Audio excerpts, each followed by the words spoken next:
Welcome back to Sci-Fi and Friends podcast. I have no idea what episode this is. We're in the 80s. I need to figure that. It's like 84, 85, something like that. Maybe 86. Who knows? But glad to have you. We are back. No real updates. Everything's just moving along. We are in February. I hope January was good. It was a little rough. It was cold and dark, but we survived and we are here. No other updates. Glad you're here. My guest today, one of my favorite people, a good friend and a phenomenal coach, just opened a boxing gym on Main Street in Joplin, Missouri called, there you go, gotta turn right to the camera, Mosburg Boxing Academy. Please welcome Ryan Mosburg. Thank you. Thank you for being here. Thanks for having me back, bro. Yes, sir. It's been a minute. Last time we did one, it was in the other studio. Yes. So this is the new studio.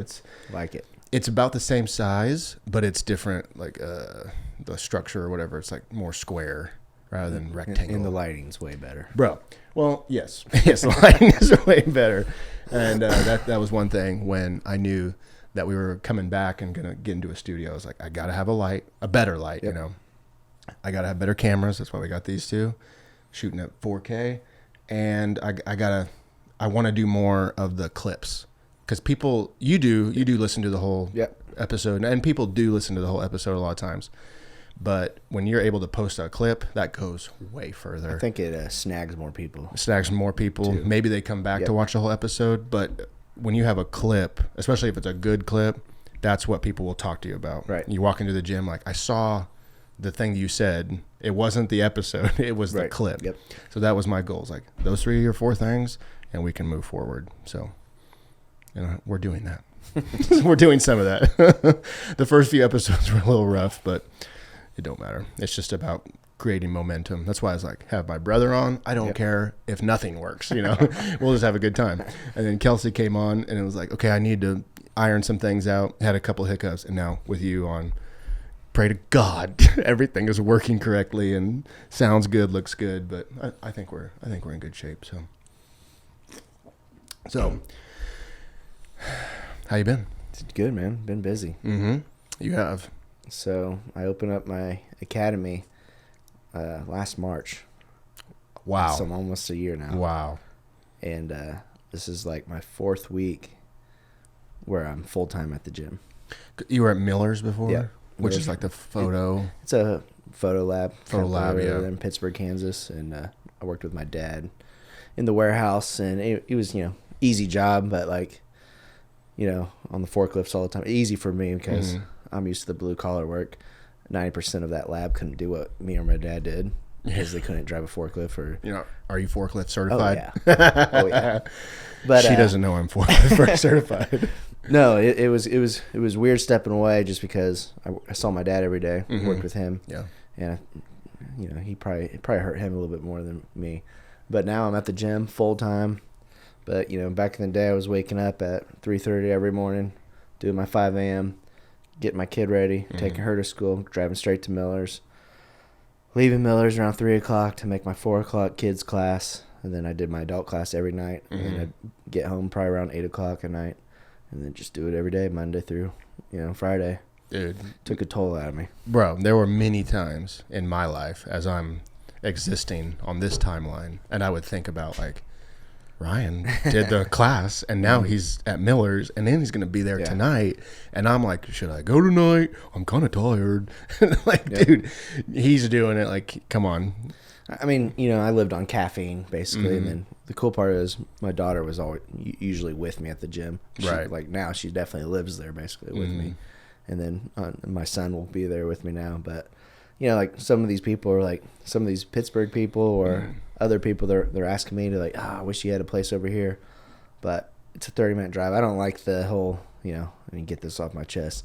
I got 2 guys that drive almost an hour and a half to make it at 5 a.m. class, 2 days out of the week. Right. Bro, what's your excuse? Yeah. Suck it up. Right. If you really want to if train. you really want it, you'll do it. Yeah. I don't believe in that crap. Even if it's 1 day a week, my God, that's better than 0 days a week. And I'll help them out with memberships too. What I mean? Right. If they're not going to be there more than 3 times, then I'm not going to ask him to pay a full thing. Like I'll help him out. Right. Not use it against him. Right. Like, no, you got to pay the same price. In fact, you have to pay the out-of-state fee. Yeah. Right. No, I mean, like I said, many times I wake up and think, or I'll wake up and check, social media and see the pictures and be like, these animals got after it this morning, and what in the world? It's inspiring to see that. It reminds me like, oh yeah, it's possible, and you should be doing it. Yep. It doesn't have to be boxing or whatever, but you should be doing something. And I was more nervous about people that didn't know who I was before, and like I remember, like it was yesterday, it was me, Zarek, and Jimmy, and my dad over at Northwest Arkansas picking up mats for the building, and I got 4 people that prepaid me for my first students that I've never met them. Oh wow! I didn't know who they were. Yeah, and they're just sending me money just because I guess what they heard or whatever, right? Or just trying something different, and those 4 are still with me to this day. That's awesome.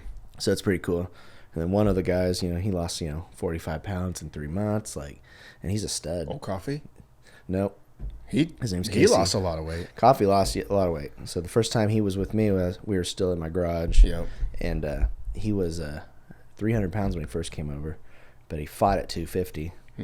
He just fought at 165, and he's in one of my kids' classes. So he's my assistant coach for the kids' class. Yeah. Okay. And dude, he's gotten so good. He has gotten incredible. Yeah. Yeah. Brad Coffee. Yeah. I'm not a fucking boxing expert or anything, but just to see him, like, you move different. Yeah. And I think he's only 19 or only 20. Oh wow. Yeah. He's super young. So he has a good career ahead of him. He was the guy that did the presentation about going to college, and then Theron's like, you don't need. No, Theron called me. He's like, hey, I just met a kid at.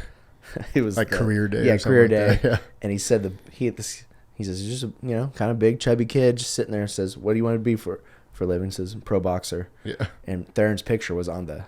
Oh wow. Yeah, it was one of the fight posters. Oh wow. And so he's like, hey, that's me. And Brad was just like, oh boy, and boom, that's how it started with Brad, which I think he started somewhere else before, and he didn't like the vibe, so we just kind of reached out to him, and yeah.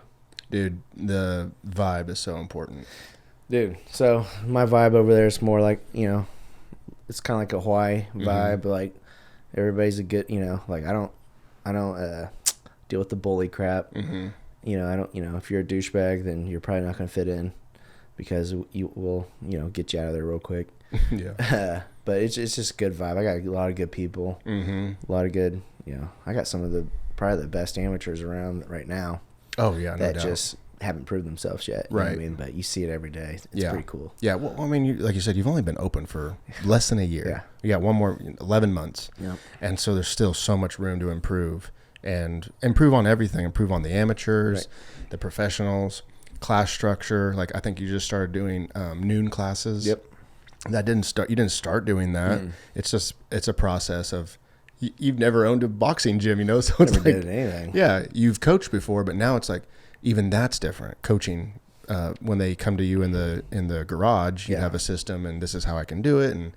But now you have a actual gym. Yeah, it's larger. There's more people. It has because I don't know. It has to be. I didn't know we had to get some people called it in on me in the city. Called in. Yeah, just like trying something just to get people to come in and see if I'm up to code with everything. Right. Like undercover boxers? Yeah, I got some fans out there, man. We all know what who were you they guys looking are. for? Like just cleanliness or something? Just probably just bullshit, man. But yeah, I got all my, that was different itself. Like I'm used to just coaching people, what I mean? Right. Now I got an eye on me just because I'm dealing with kids now, a lot more kids, which my kids' class is growing, which is cool. But my women's classes, it's definitely the best in the area, in my opinion. This is just my opinion, so don't get mad at me, people. But like, it's not me being cocky. It's me being very confident in what I know, what my people know around me. You know what I mean? Like Raven Federico, she's doing awesome with the girls, and she built something pretty cool.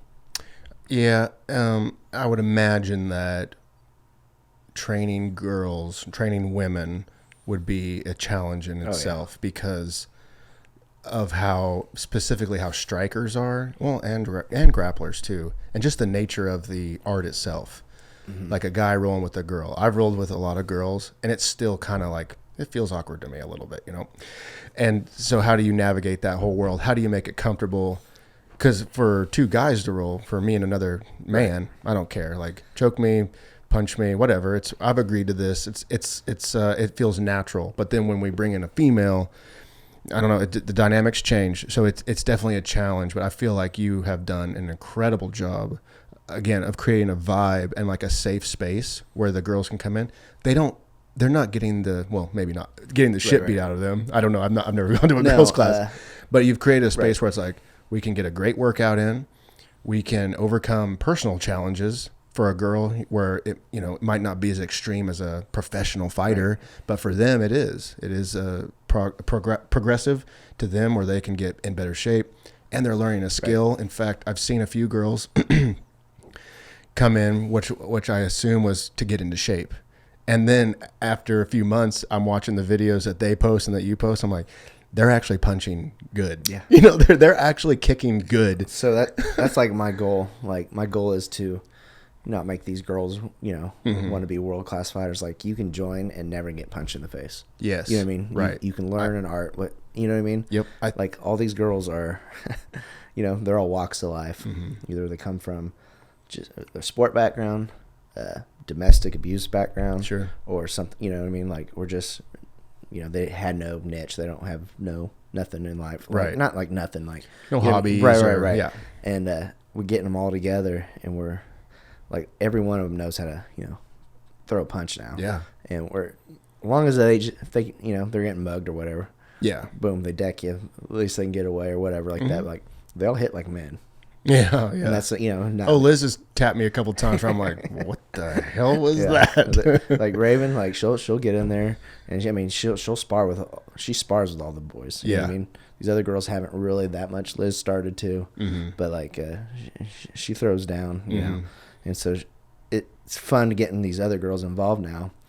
So Raven can kind of help them out and stuff, and so she can have girls to train with. Right. You know what I mean? Right. It's a different speed. Yep. It's a different, like, my wife does not get motivated the same way I get motivated. Right.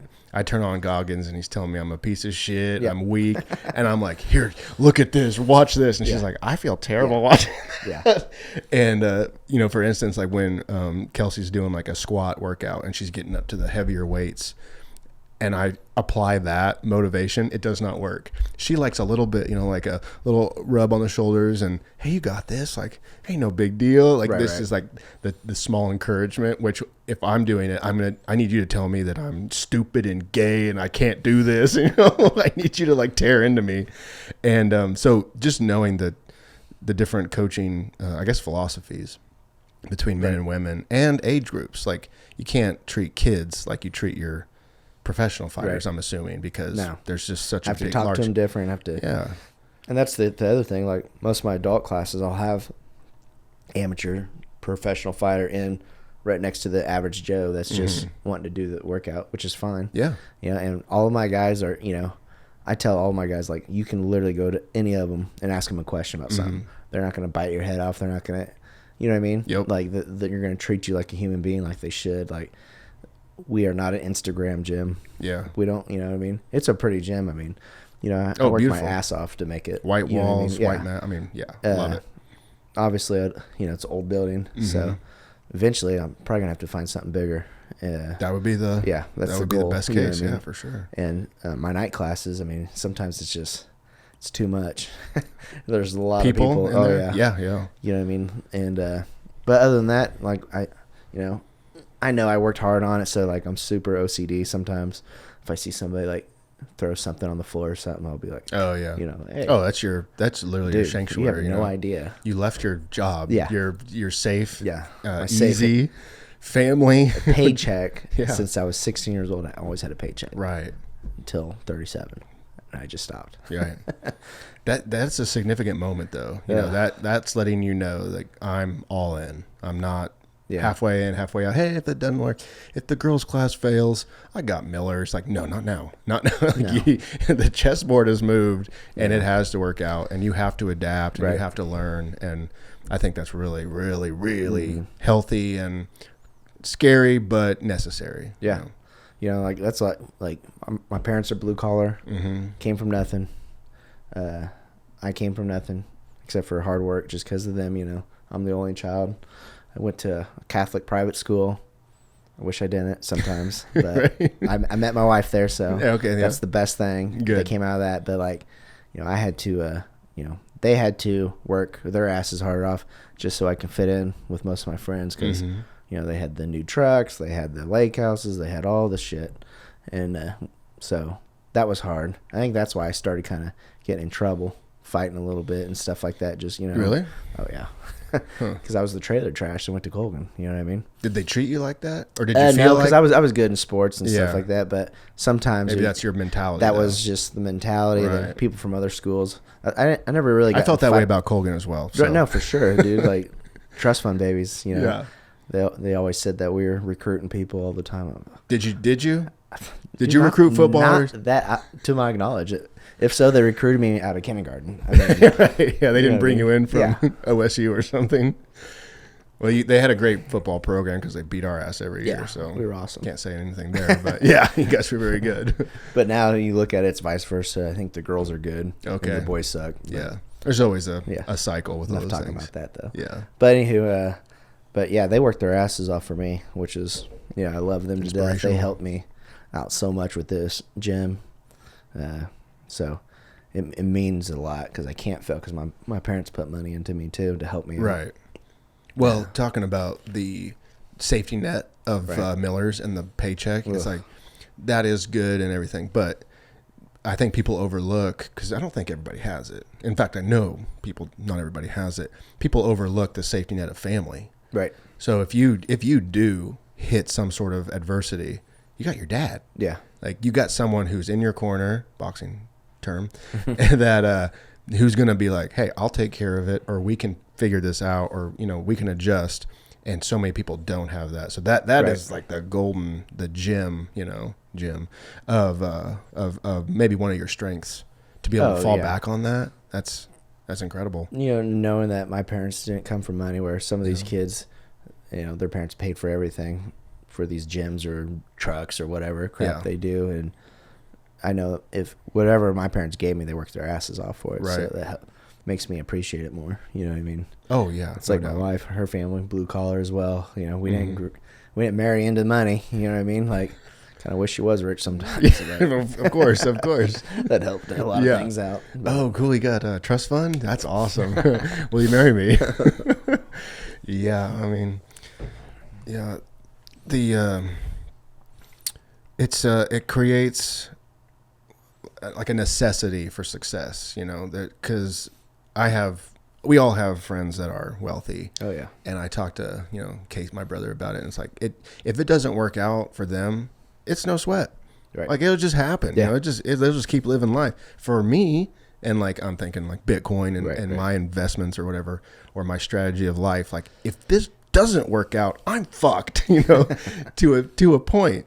But it changes the mentality of how you approach things. And like, you can't take this gym lightly. No, you can't. Hey, no, I'm not coming in today. It's early and I've done it. You know, you got to show up. Yeah. Because if you don't, it fails. Yeah.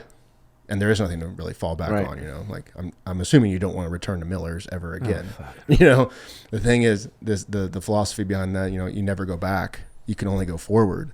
I'm tired of making rich people richer. Yeah. I want to work for myself. This is what I love to do.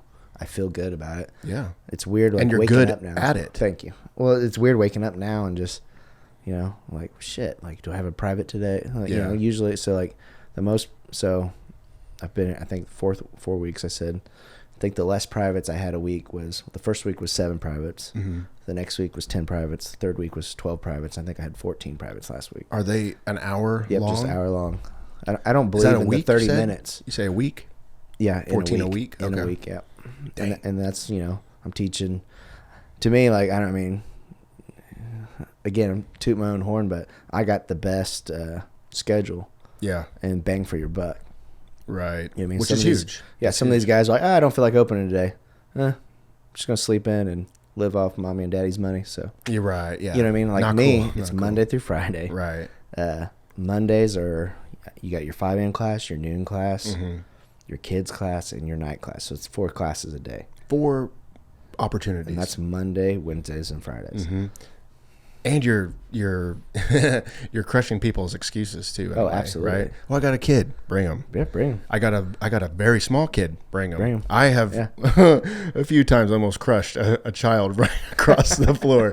I see them, thankfully, but it's like, wow, you about got your head punted off. Like, it's not rare to like you just show up on a sparring day or something, and I'm holding a newborn or all the time. a 1-year-old that I have no idea whose kid. I know whose kid it is, Right, but right. you know what I mean, like. It's usually not the same kid that I see. Right. Which different kids. Which is there's no problem. Like, it doesn't bother me when we train. I'm glad people bring their kids. I'm glad it's a space safe enough that kids of that age can be there. And the biggest worry is, don't run on the mat because I'm a large man. Right. And I just don't want them to get smacked. But I'm aware. Like, I'm not a. Right, and usually I do better at wrangling the kids up. Like, no, this is your corner. Stay. You got chalkboards, you got TV, you got toys. Well, what an amazing thing to provide for the community. A place for, it's not a daycare, right? It's not it's not like a playground, but it's a safe space for families or parents. And that's the other thing too. Your kid's better mine. Yeah, you know what I mean? right. Yeah. Like, No, we're not. Just bring all these little shits. Yeah. You can't just show up and drop them off. That's not what I'm talking about.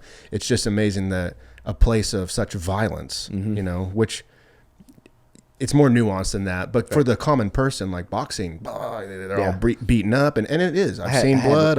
I've been hit. I had one guy. I had one guy come in and he was like, "Dude, I got 5 kids. Like, there's no way." I'm like, "All right, well, let's schedule during the week." This was 2 weeks ago. He's like, "All right," and so. He came in, brought them in. They're all little ornery little turds. Yeah. From like 6 all the way down to 2. You know. And so me and him were in the ring working out, and I just let him play on the mats. Turn on both TVs, had toys on the mat. They were playing all over. So it didn't bother me one bit. He said, "This is your hour, dude. Yeah. You paid for it." Right. And so he loved it. So that was cool. Not only like does it not bother you, but these kids are absorbing that, the discipline. Because there's a discipline and a respect that comes with martial arts, including boxing. Like there is a heritage with that sort of pursuit, with that sort of art, and that you don't really get with. I played football in high school, but I feel like you just don't have that same vibe or whatever. But for martial arts, there is that respect. Jiu-jitsu, there's the bowing. Boxing, there's the the hierarchy of he's a professional and this is an amateur. What should happen is the professional should come down to the amateur level, work defense, work a move that they are working on, and not just absolutely pulverize this guy, which to me happens all the time. I go with Zarek or something. Zarek could just sushi me up. But he comes back to my level and lets me work things, and guess what? I'm better, he's better. No one gets hurt, and we move on. It's an art, but those kids are, at least subconsciously picking up on that. And my God, what's the best thing for a kid? Learn some discipline. Yeah. And you're amongst people, grown men and women, who are pursuing that sort of discipline. Me and my wife talked about because our daughter's getting older, where school sports are starting to kind of trickle in. Does she like doing those? She doesn't like doing anything. She doesn't like doing. She wants to go to the gym with Dad. Yeah, and she trains a little bit. She does. She does. Oh, she does. Mondays, Wednesdays, and Fridays. She does the kids classes. Okay. And she's the youngest kid in my class, so she's 6 years old.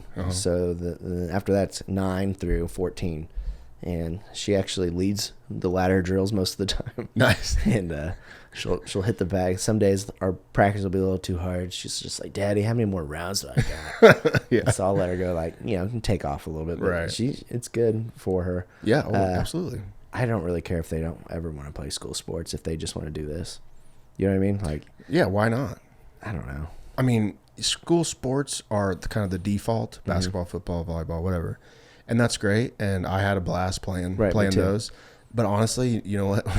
When I was in school, they were trying to pass a bond to make our field house into a pool, and I was like, "Do it! I will quit football and I will be a swimmer." I love swimming. Like I wanted to do it so much. It didn't pass, and I played football, and I had a great time. But I think it might be. I was going to say it might be our area, but I think it's just everybody.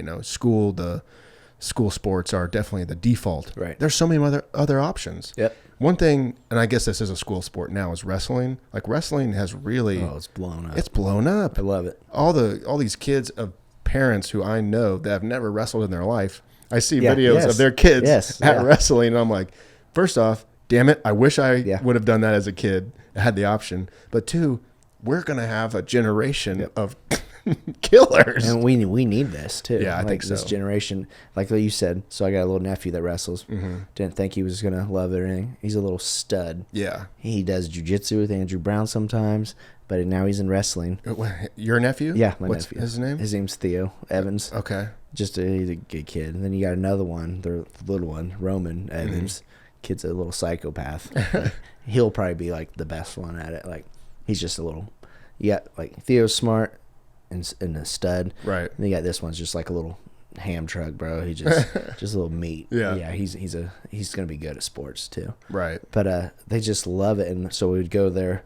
I took Mandy to, the wrestling tournament. It was chaotic. You literally got these, I'm sitting there with my son, and I see this girl wrestling this little boy.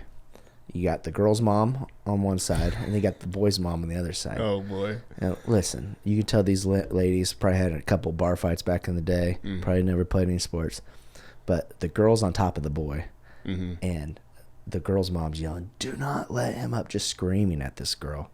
I mean, these kids are probably 5 or 6. Wow. The dad or the mom on the boy is like, "Get up, just get up." Oh, my God. And I'm just like, lady. Trust me, he wants to get up. Yeah, more than anything. More than anything. He's getting embarrassed right now because the little girl's on top of him. Right. And then the other lady's like, she wants to hold him down. Like, trust me. Like, It was just horrible. Some of these moms are crazy. Like, I told Mandy, I know Mandy's not going to be like that. I kind of want Mila to wrestle.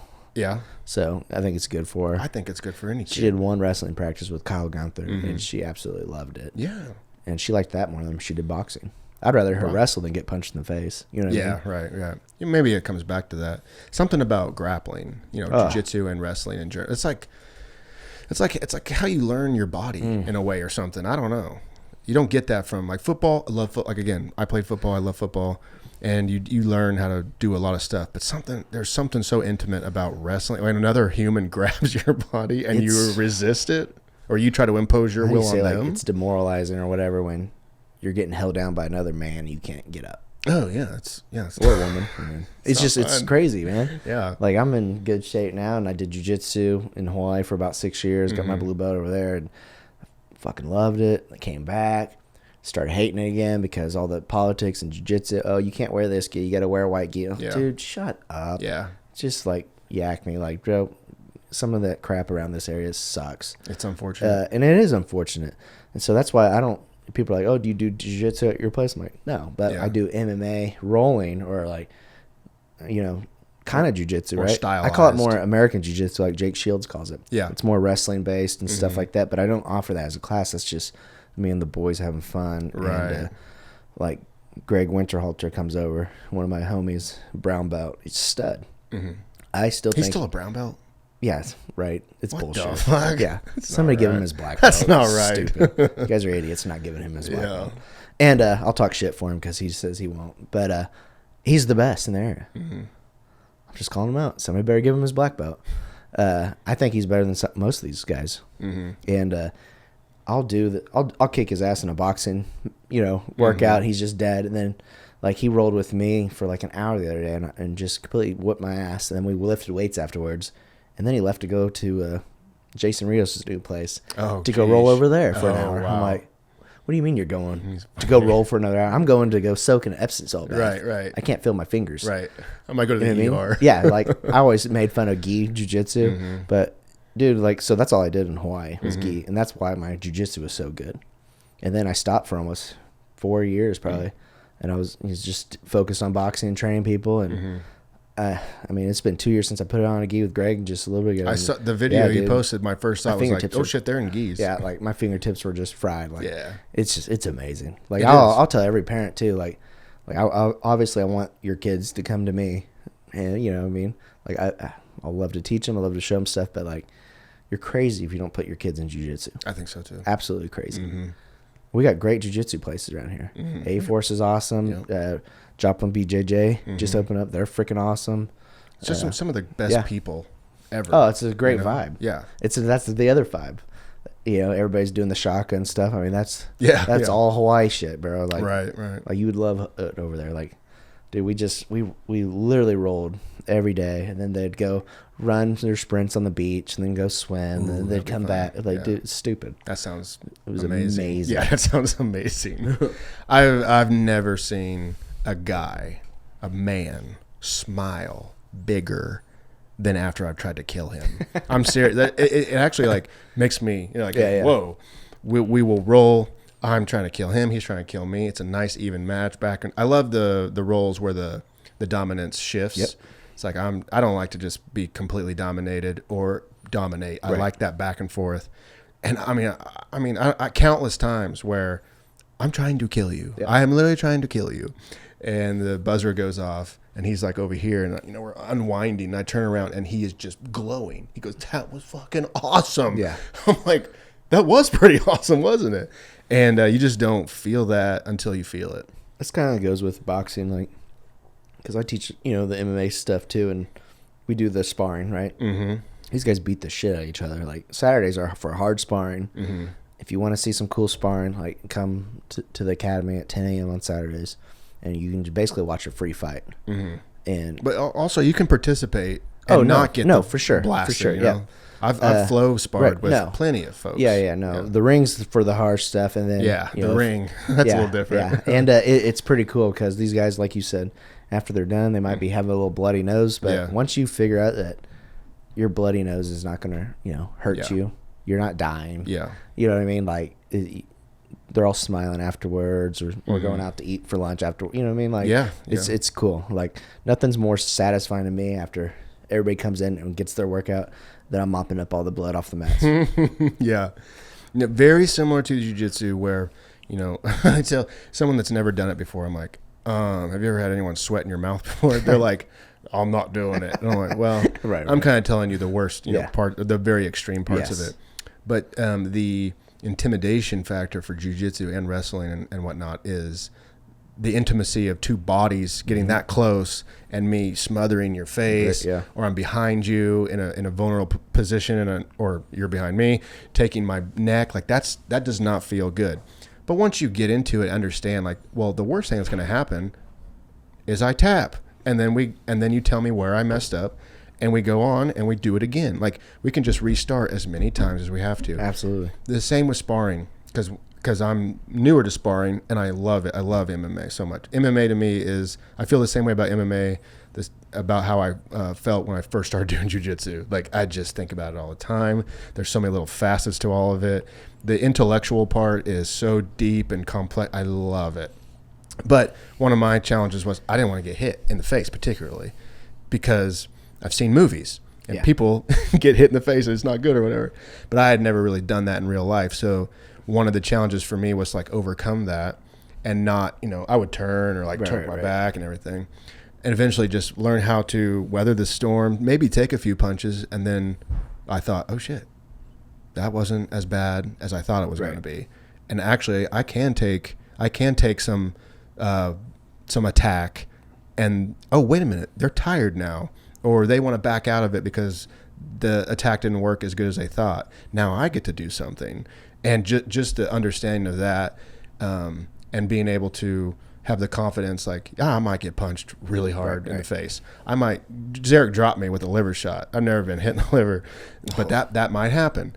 But just being okay with it and knowing, like, oh, if it happens, it happens, and I'll learn from it, and we'll move on, and we'll be good. I love that sort of confidence. That sort of to the normal person, I bet it is intimidating, because it was intimidating. Just get in there and talk to a guy like you, a good coach who says, I want you to go with him. Right. Because he's not going to kill you. He's going to flow with you and show you, and maybe, look, I could have got you there type stuff, and you, if you're smart enough and keen enough, you'll be able to pick up on that.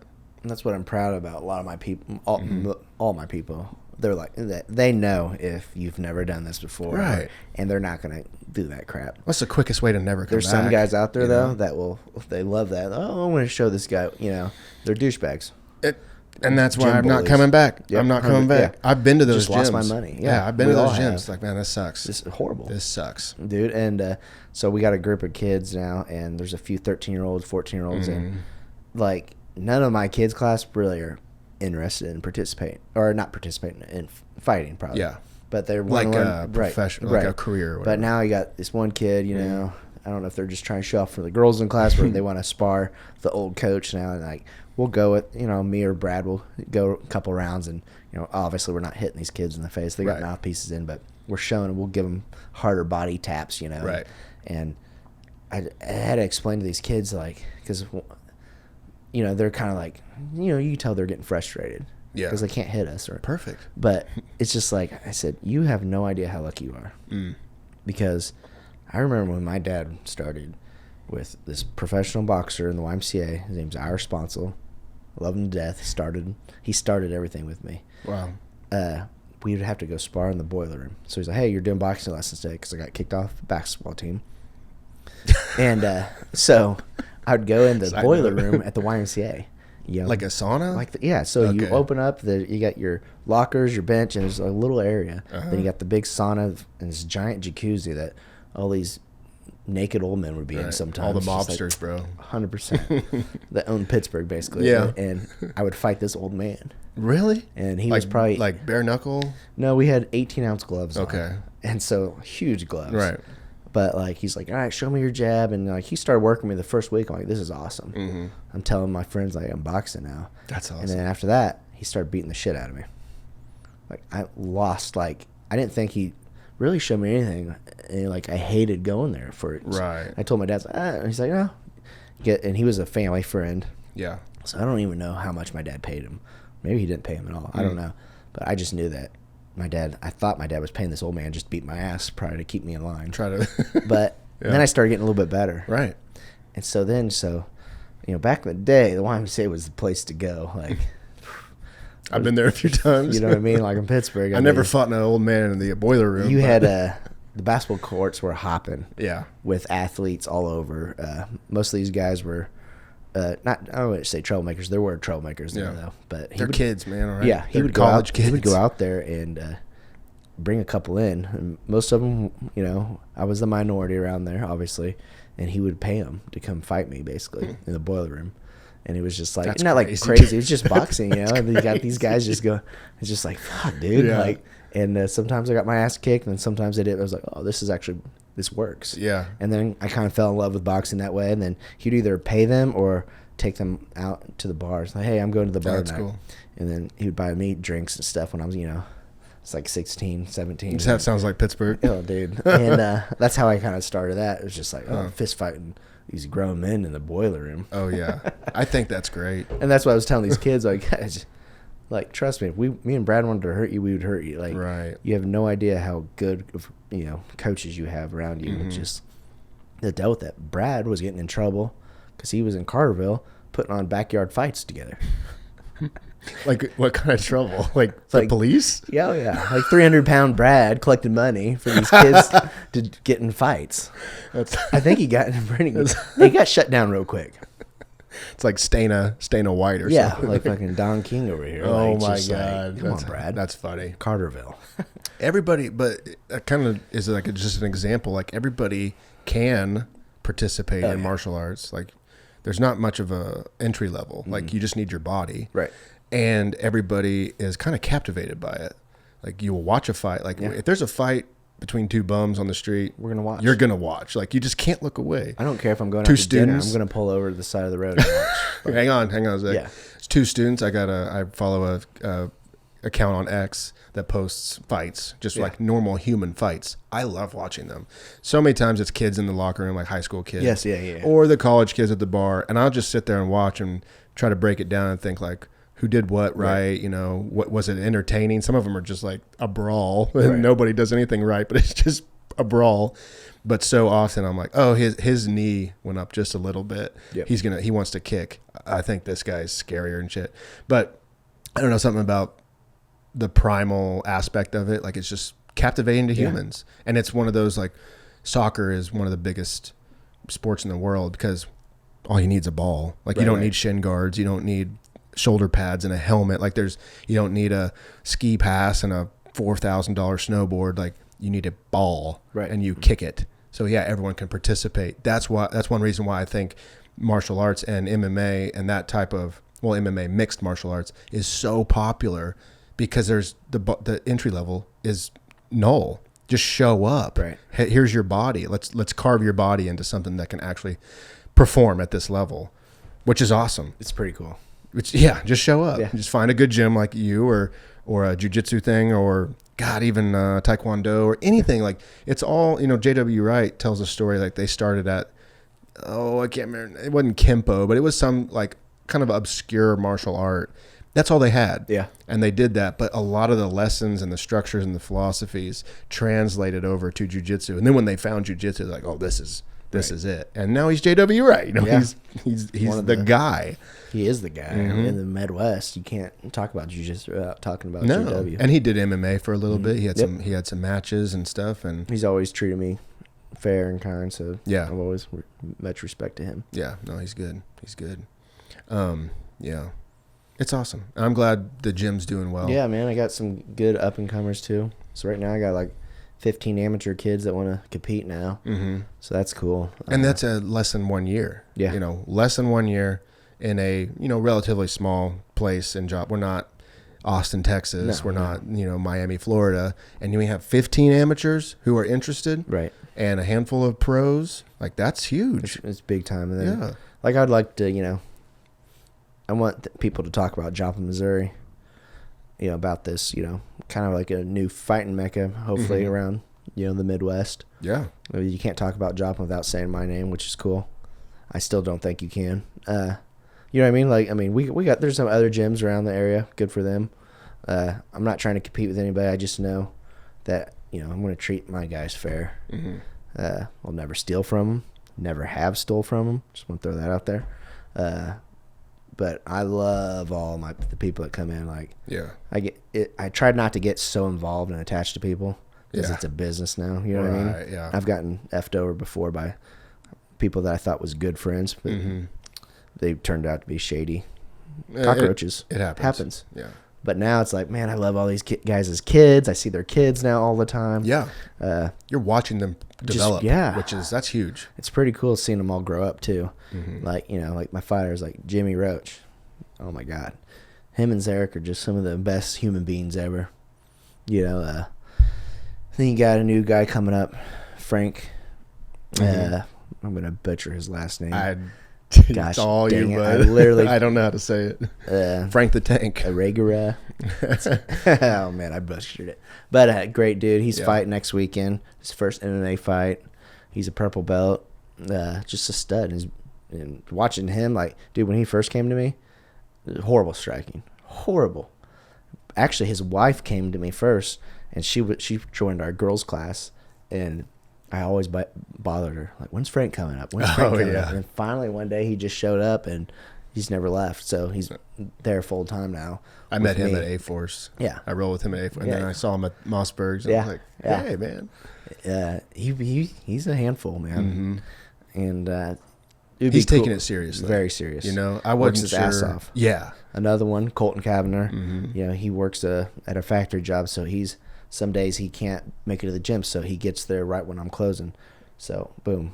Now he closes up for you? He closes up. I was wondering about that because he popped in the other day. Let him just do his thing. Then he, thank God for his better half, Madison. She's the one that helps close everything up for him. Yeah.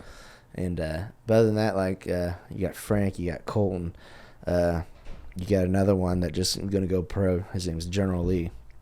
He's probably fights at 135 like Colton, but the complete opposite, right? Mm-hmm.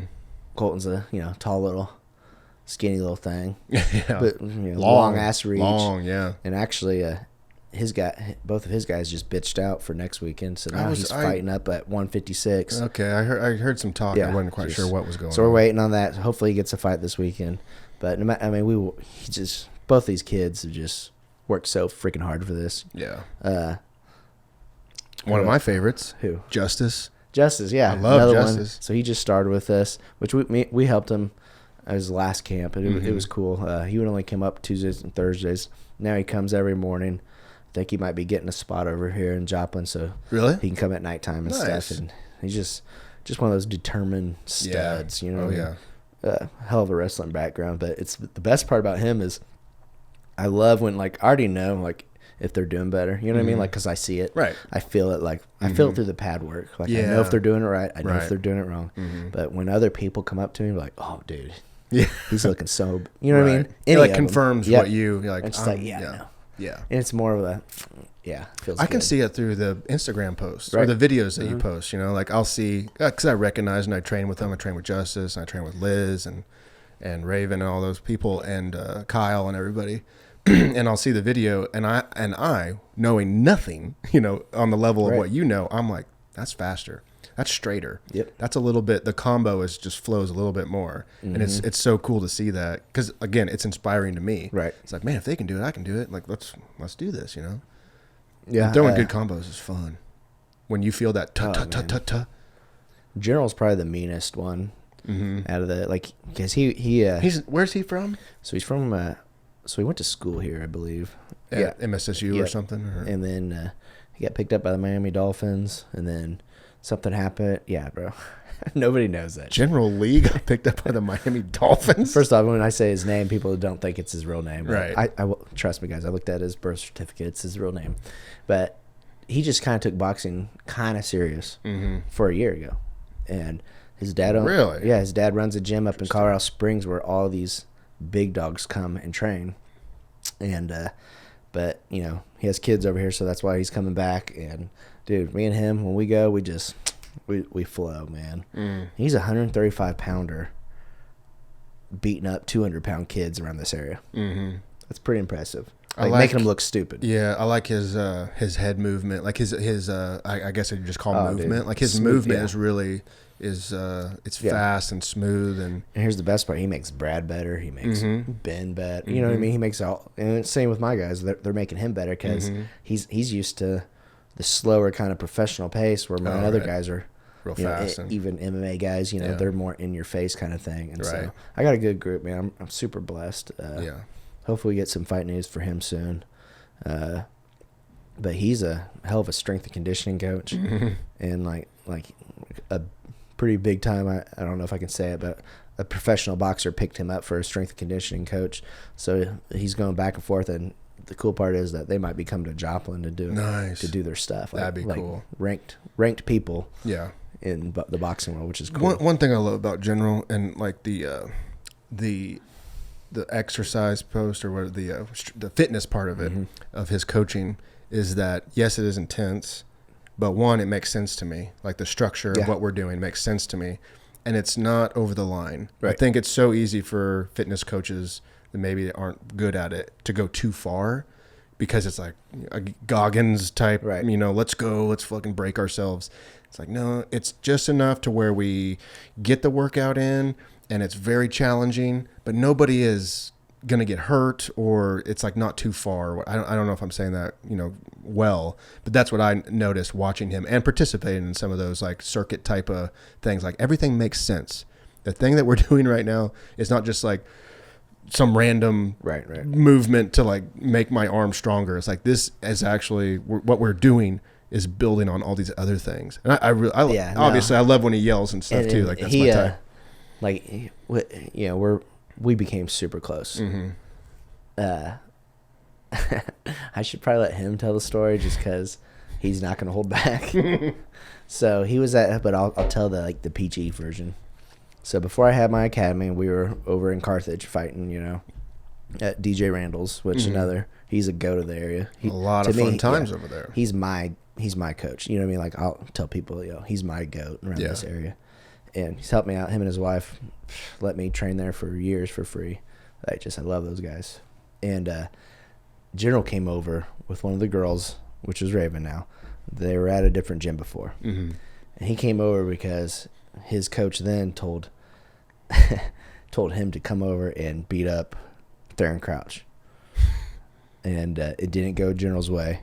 But, I mean, it was a good sparring. Like, he just came over to spar. It's not like... But General tells the story like, he's like, man, like when I walked in, I'm thinking that we're gonna freaking fight and I'm gonna hate you. It's all the things I heard about you. And he says, you came up with opening arms, like, hey man, how you doing? My name's blah blah blah. Is this Theron or is this you? This is me talking to General, and then Theron introduced himself. Right. I think Theron was only like 3-0 at the time, and just he's just like, dude, this is the best work. He's like, I got more work in that hour and a half with you guys than I did at the other gym 3 days. And so like it was cool, and like he came over to having, you know, and that's what I challenge everybody to do. If you ever heard anything bad about me or something, confront me about it, dude. Like, I'll talk to you about it. Most of it's bullshit. Yeah. You know, just because a couple people, you know, I'm not going to be everybody's cup of tea, but like, trust me, like, I'm no yes man. Yeah. I will tell you if you're wrong, and I'll tell you if I'm wrong too. You know what I mean? I cannot stand the yes men people. Yeah. There's a lot around here. If you surround yourself with people that just let you do whatever you do, like, I got a good group where, you know, like Theron, me and him are like brothers. Yeah. Right? If I fuck up and I say something online, like, I'll type something out just pissed off. I might have a couple beers in me, and I'll just tell you my feelings on social media. He'll text me right away, take that shit down. And it's like, I get mad at him. I'm like, shut up. Right. You know, F you, or whatever. Because we can talk like that. We're brothers. At the end of the day, I'm still deleting it. I'm like, right. He's right. Yeah. Yeah. Well, that's good. That's good. You know, that's trust. And you need people in your corner like that. Right. And I'll call him out on his bullshit. Like, you know, should he retire? Absolutely not. Yeah. Right. We'll get him. He's still, you know, he's a little fat couch potato right now, but he can still beat everybody's ass around this whole area. Yeah. And that's just same with Kyle Gunther, one of my other coaches, another brother. You know what I mean? He's the reason why I started, you know, coaching people. Really, when I moved back, it was him, because I moved back to coach somebody else, and he was super like, nope, you can't coach him, telling me what I couldn't do. Then Kyle came along, and no cross training, no bowing on the mats, no meditation, whatever. Oh shit! Yeah, but why is there so much drama in this world? Most of these guys are like the biggest bitches. Like, it's crazy, phenomenal to watch. I'm just popcorning up. Like, he said that. Wow, interesting. What did you say? Wow, that's like, I got stories on all these mofo's. Yeah. Like, great stuff that I'm not going to share unless that, you know, if you want to ask me about it. But I'm not going to lie to you too. Yeah. Like, I know who's good people and who's not good people. I mean, I guess it's just a natural connection between, you know, like dominance and aggression, and like that's the market that you guys are in. So it probably just bleeds over to the business side of it or something. Yeah. I don't know. I'm doing good right now. So yeah. I'm happy, dude. I'm so blessed. Well, you stay in your lane, not in a, you know, like, not in a submissive way, but it's like you're so busy and focused. I'm pretty quiet too, though. You know what I mean? Like.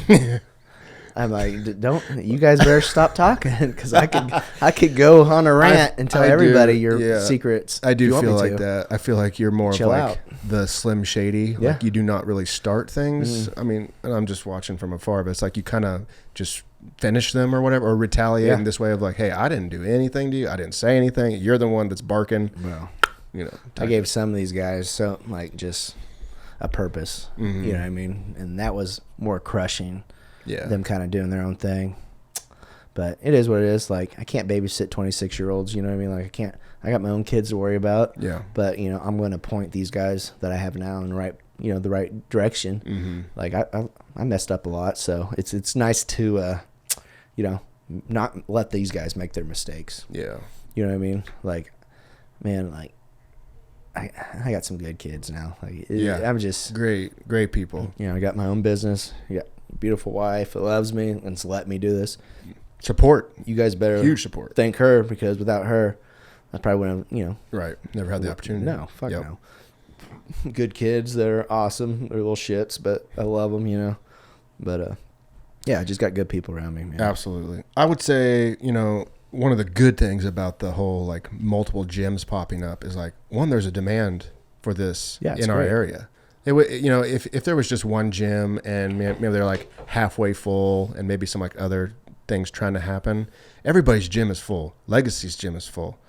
Brian's gym, I've seen like a lot of people there. It's like, I love this, that this art and this world is so high in demand that like you guys can all, I mean, you might have your differences, whatever. If I had a coffee shop, I'd be fucking saying stuff to the other coffee shop. Trust me, we got our differences, but it's cool because we're teaching kind of like the same, you know, like they're not teaching what I'm teaching, but like we're like it's like you said, it's the exact same kind of principle. Yeah, and it's almost like you can go there and it's still a different vibe.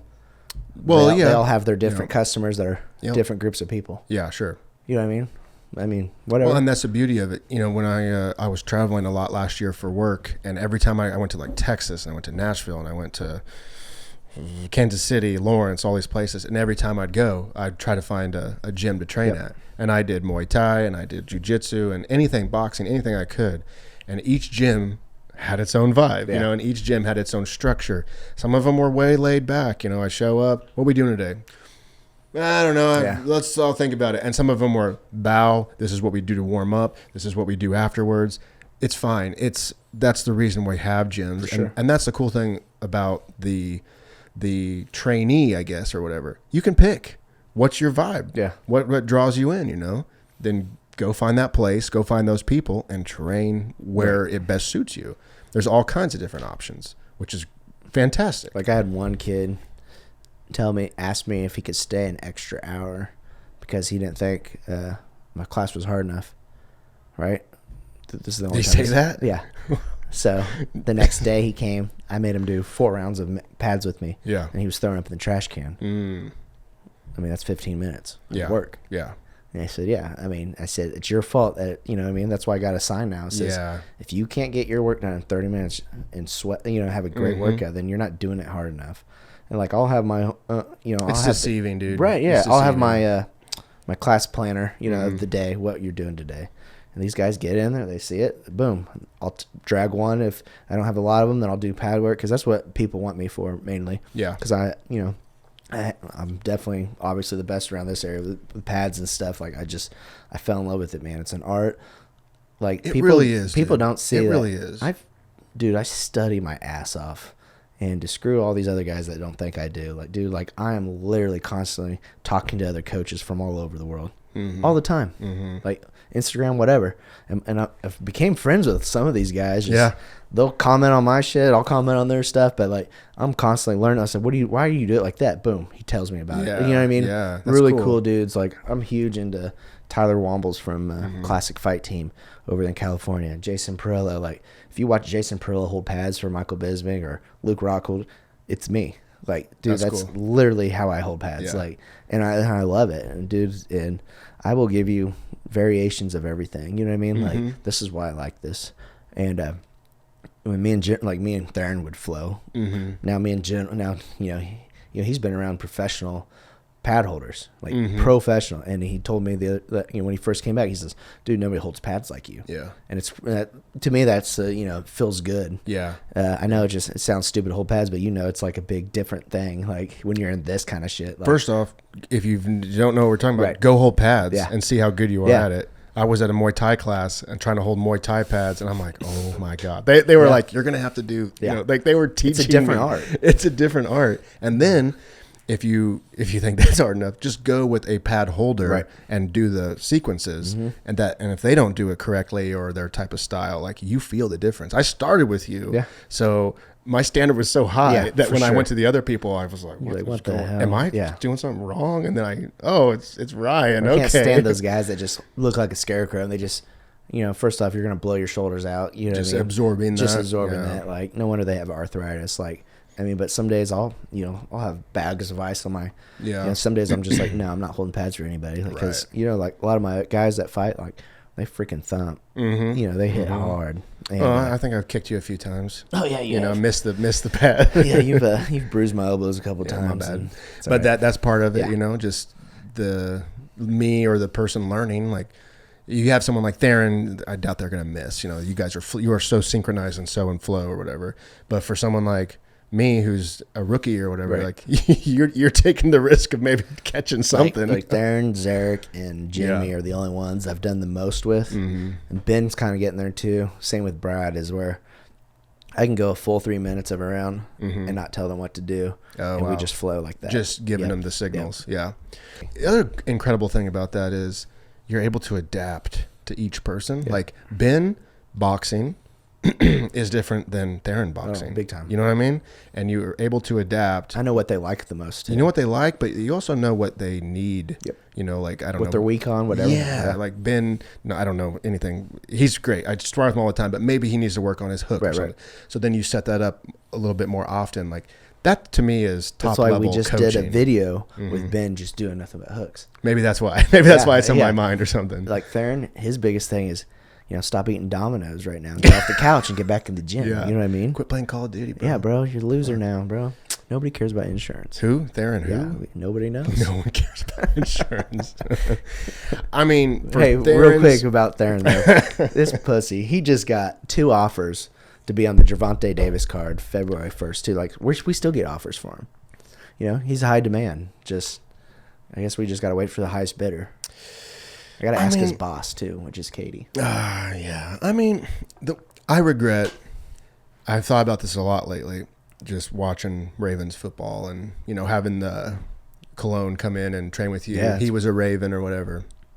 And I kind of regret not pursuing football when I was younger because of the window. It's like you have 5 years to hit it and try. If you make it, great. If you don't, whatever. And I was like, no, I'm going to Hollywood and I'm going to do movies or whatever, which is, I made the decision. But looking back, I kind of like, man, I could make movies my whole life. I could make content my whole life. To play D1, NFL, possible football, I had a window and it's closed now. I can't go back. That's what I tell you, Theron. You have a fucking window of time. You cannot be a professional boxer your whole life. This is the window. This is the time to step on the gas and go as far as you can. Fuck insurance. Tell them. I can't say fuck deer hunting, but you can do that in the off season. I mean, just do not let that window close without going 100%. That's what I would say. Because it does close at some point. I'll support him whatever he decides. I love his kids. Not me, unless you fight. No, I'm just kidding. And you got his daughter, she's born. She'll be my next crouch fighter probably. Mm-hmm. She's just a mean little shit. Is she? Oh, yeah. That's funny. Oh, yeah. Runs in the family. Yeah, it does. What else we got going on? So, February 8th is fights. Justice fights February 22nd. Trying to get Zarek. How do you feel about that? Which one? Justice. Like, how do you feel about his opponent? Comes from a good gym. Yeah. I think it's American Top Team in Oklahoma City. Mm-hmm. I saw that kid get taken down by a complete, I can't say the word, but, he got taken down by a kid that probably shouldn't have taken him down. Yeah. Okay. And so that gives me hope. Yeah. But he's southpaw, so southpaws are really, in the versatile orthodox fighter, so they're kind of different, and he has a mean check hook where that's your lead hook, But I think, Justice Boxing's gotten, obviously it needs work. Oh yeah, whose doesn't? From the kid now that we're training. Yeah. Shit, dude, he'll beat the hell out of the kid that last, of his old version. And it's funny because one day I said, all right, you're not doing MMA today. He says, what do you mean? I'm like, you're just boxing. You're boxing all these pro boxers in here. Mm-hmm. Guess what? He got his absolute ass beat. And he fucking loved it. Yeah. Dude. He's smiling, and it made his boxing so much better. Yeah. He comes to me Monday through Friday at 5 a.m. So he drives from Pittsburgh, Kansas, or Frontenac, Kansas, all the way to me every morning. He brings his little brother. His brother started bringing a friend with him. So nice. It's a good little group. They're good kids. Yeah. And, again, that is one of the best parts about MMA is that you can compartmentalize it. Yeah, like you can be a boxer. You can have like your strength. Everybody's got their strength. My strength would be jiu-jitsu. Like that's where I started. That's where I train the most. But then you get to add in like I'll go with Ben or Theron or Jimmy or whatever, and we just do boxing. And to me, I have to like shut down my legs. Weird. Like don't use your legs. Yep. Don't even think about taking them down. Like you're just using your hands and your heads and your feet. And I love that because it makes it tough. But then when you can back out and like let's put it all together. And now I can tap into my strengths, and I feel better about that egotistically. Well, how about that one day when you were coming? I think you came 3 days that week or whatever. A record. And it was impressive. I was about to give you like a cookie or something, but we showed you a move with your knee. Yeah. This is why I like you. Boom, boom. And that one day you did it actually in sparring, which we don't really want you to need anybody in sparring, but. Remember that? Of course, I remember. Love that kid. Me and that kid we're good friends now. I love training with him. But it was beautiful. That whole thing, it was fucking awesome. It's the intellectual part that I love so much, because you have your strengths. Like, everybody's got their strengths. Like, I got big knees, big legs. I want to use those. He was pressuring me so much, and it was working. It was really wearing me down. He'd come in, throw all this stuff, and I'd just try to get away. I'd try to throw some kick to create some separation. He'd just eat it, keep coming. And he would do the same 1, 2, 3 type thing. He did it again. I was like, if he does that one more time, he comes flying in one more time, I'm just going to put my knee up. And sure enough, it all went. I don't know, I might have thrown a jab, and the knee came up, and it wasn't hard, but it wasn't hard. It was just so perfectly placed. Like, it was so big ass legs anyway. Yeah, it was big. Yeah, it wasn't. You got to think about it. It's his force coming down. True. It was like his velocity and my velocity come together. I didn't throw it to send him through the roof. I actually just put it up to keep him away, and it just wow, that was wow. Okay, that can work. Wow. But I love that. I was telling everybody the other day about MMA, who does mostly jiu-jitsu, and I go, dude, the best part is when you slap gloves, and my mind starts going. I'm seeing what stance you're in. Oh, he's southpaw, or oh, he's regular orthodox, and then I start processing, how aggressive are you? What moves does this guy like to throw? Is he just a bunch of Is he just throwing a bunch of strikes, or what's the big fella that I go with a lot? I can't think of his name. Jackson. Yeah. Jackson throws a lot of kicks, and they're real high and they're real hard. And so I'm not too worried about the punches, but those do come as well.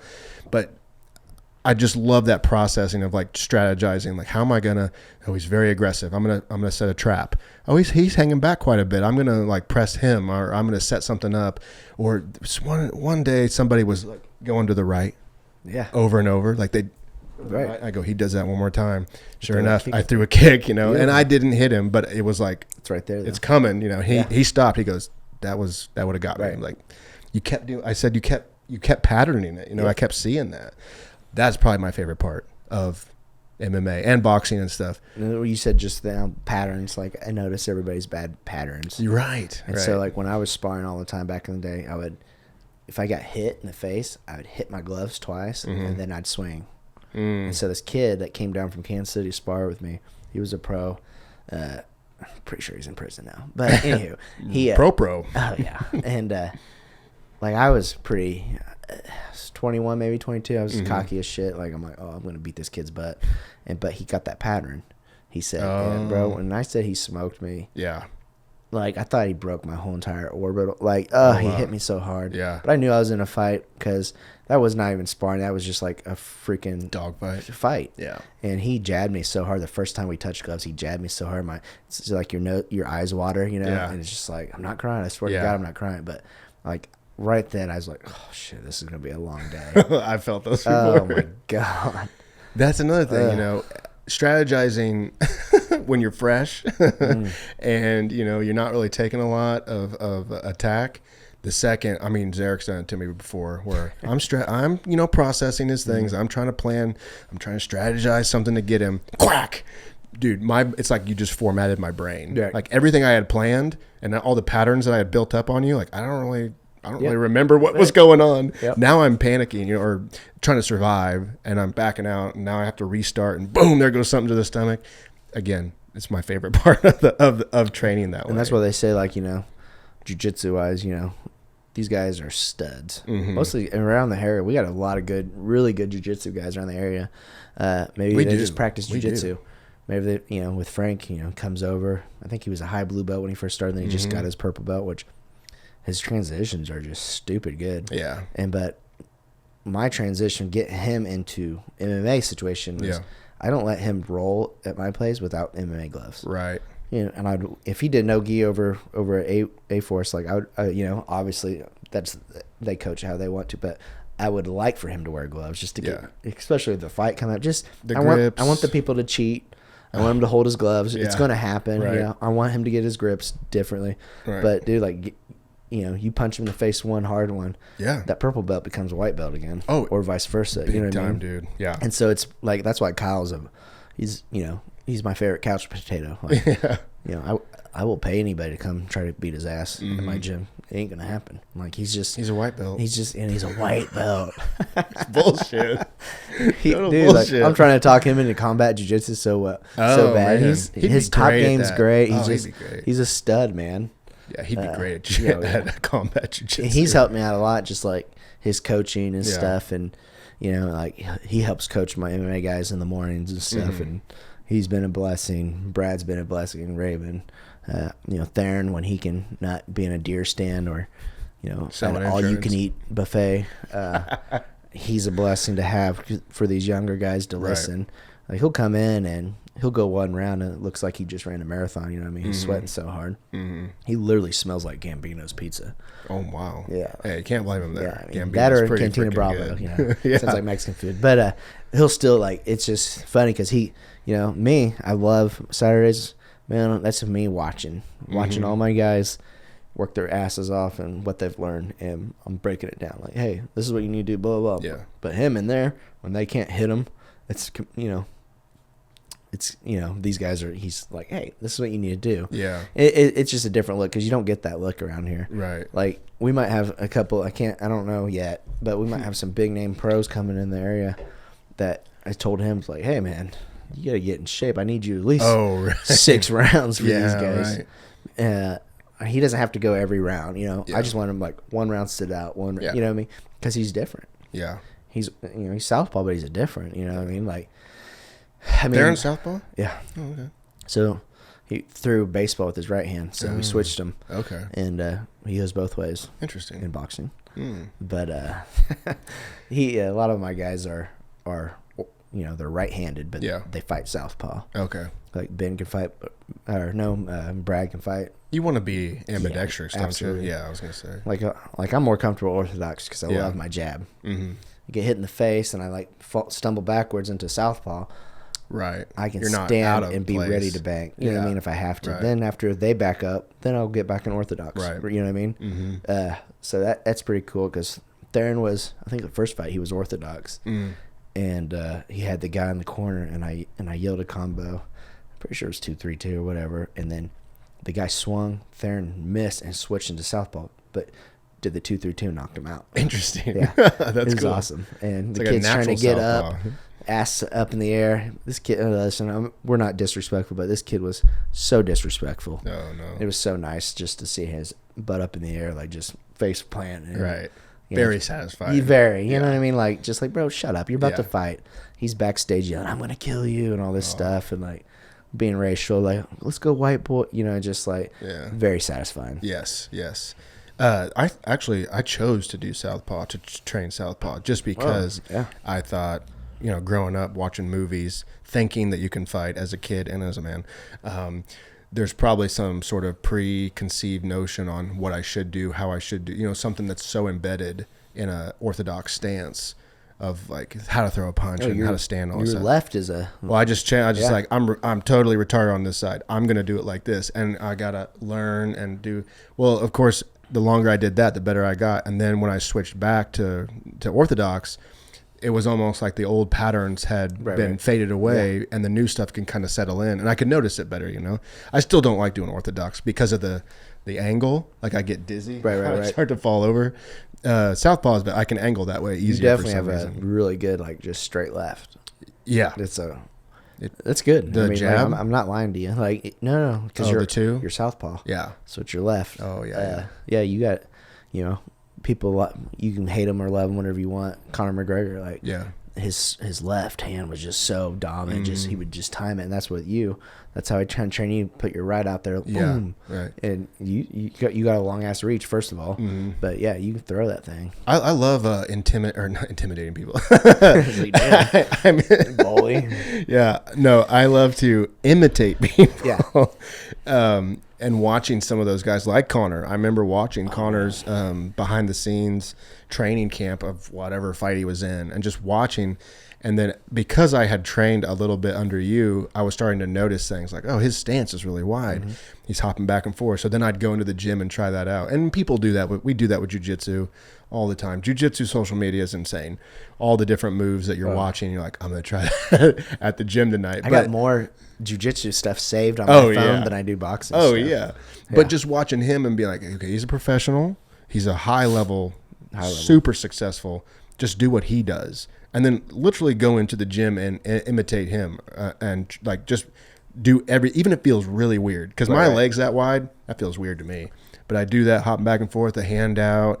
Okay, I can see why this works, you know.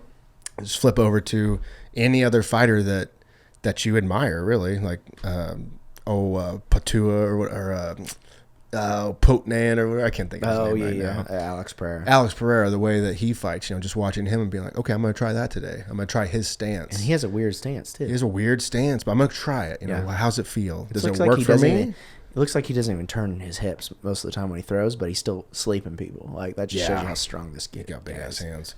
Yeah, but just going in and saying, like, I'm going to try that, and then finding what works for you, keeping that, adjusting it. And that's where you come in as a coach saying, I like what you do here, but add in this. Right. Or hey, you know, tighten that thing up here or whatever. I mean, it's just all about getting better, and that's the best part, honestly. It's so fun just to study people. Mm-hmm. Then when you get like an opponent for your guys, that's got to be. You're just watching tape. We'll watch watching tape. Like previous fights and stuff. Like here's a man. Like they'll be like, hey, this is the fighter for Colton. Or let's say, you know, Colton's like 6 foot 6'1", but he's long reach. So he'll send me a tape of the guy, and I'll look him up. Then guess what? I send it to Theron, and I usually send it to Kyle. Then they break it down for me. Right. I've already broken it down. Like I want their opinion. Like what's an I'll send example? it to Jimmy too. Yeah, and then this is what they all will give me something different. Yeah. Oh, really? You know what I mean? That's like cool. Most of it's the same, but most of them there's a pattern. They all to it, all for three sure. of them have different eyes for it. You know what I mean? Like we all four of us with different eyes. Like, well, this is what I like for him to do. You know what I mean? So it's cool. They're like kind of like I see Jimmy a lot. Which Jimmy's been coaching a lot with me, and then General's going to start helping me more with the boxers and stuff like that because they all have, you know, they bring great shit to the table. Yeah, and I think that's why, you know, we got a really good little coaching staff right now. Which is crazy because that's something you can never prepare for. You know, you just say to the universe and yourself, I'm going to open a boxing gym, and I'm going to do as best I can, and then suddenly this girl named Raven shows up, and now she's helping you. Well, I think she does the majority of the women's classes. No, it's her class. You did not plan for that. You didn't think that was going to happen, but it's one of those like build it and they will come. And the people that you've brought on are incredible, and to be able to trust them that much, where you can leave the gym open for Colton or something like that. That says so much about who these people are. You know, you gotta remember, like most of these guys know either.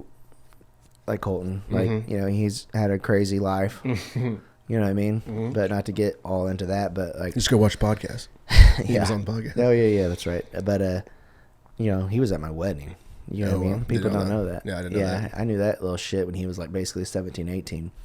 And he was having this crazy fight career, MMA fighter, you know, from the streets kind of thing. Then I trained a kid to fight him.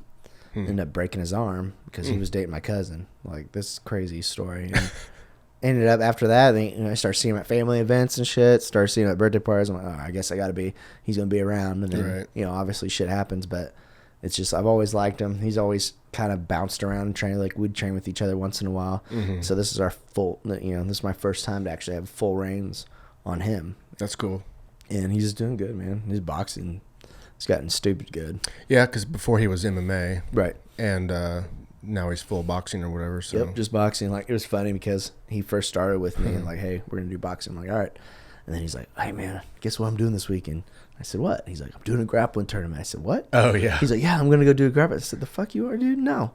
He's like, wait, what? I said, no.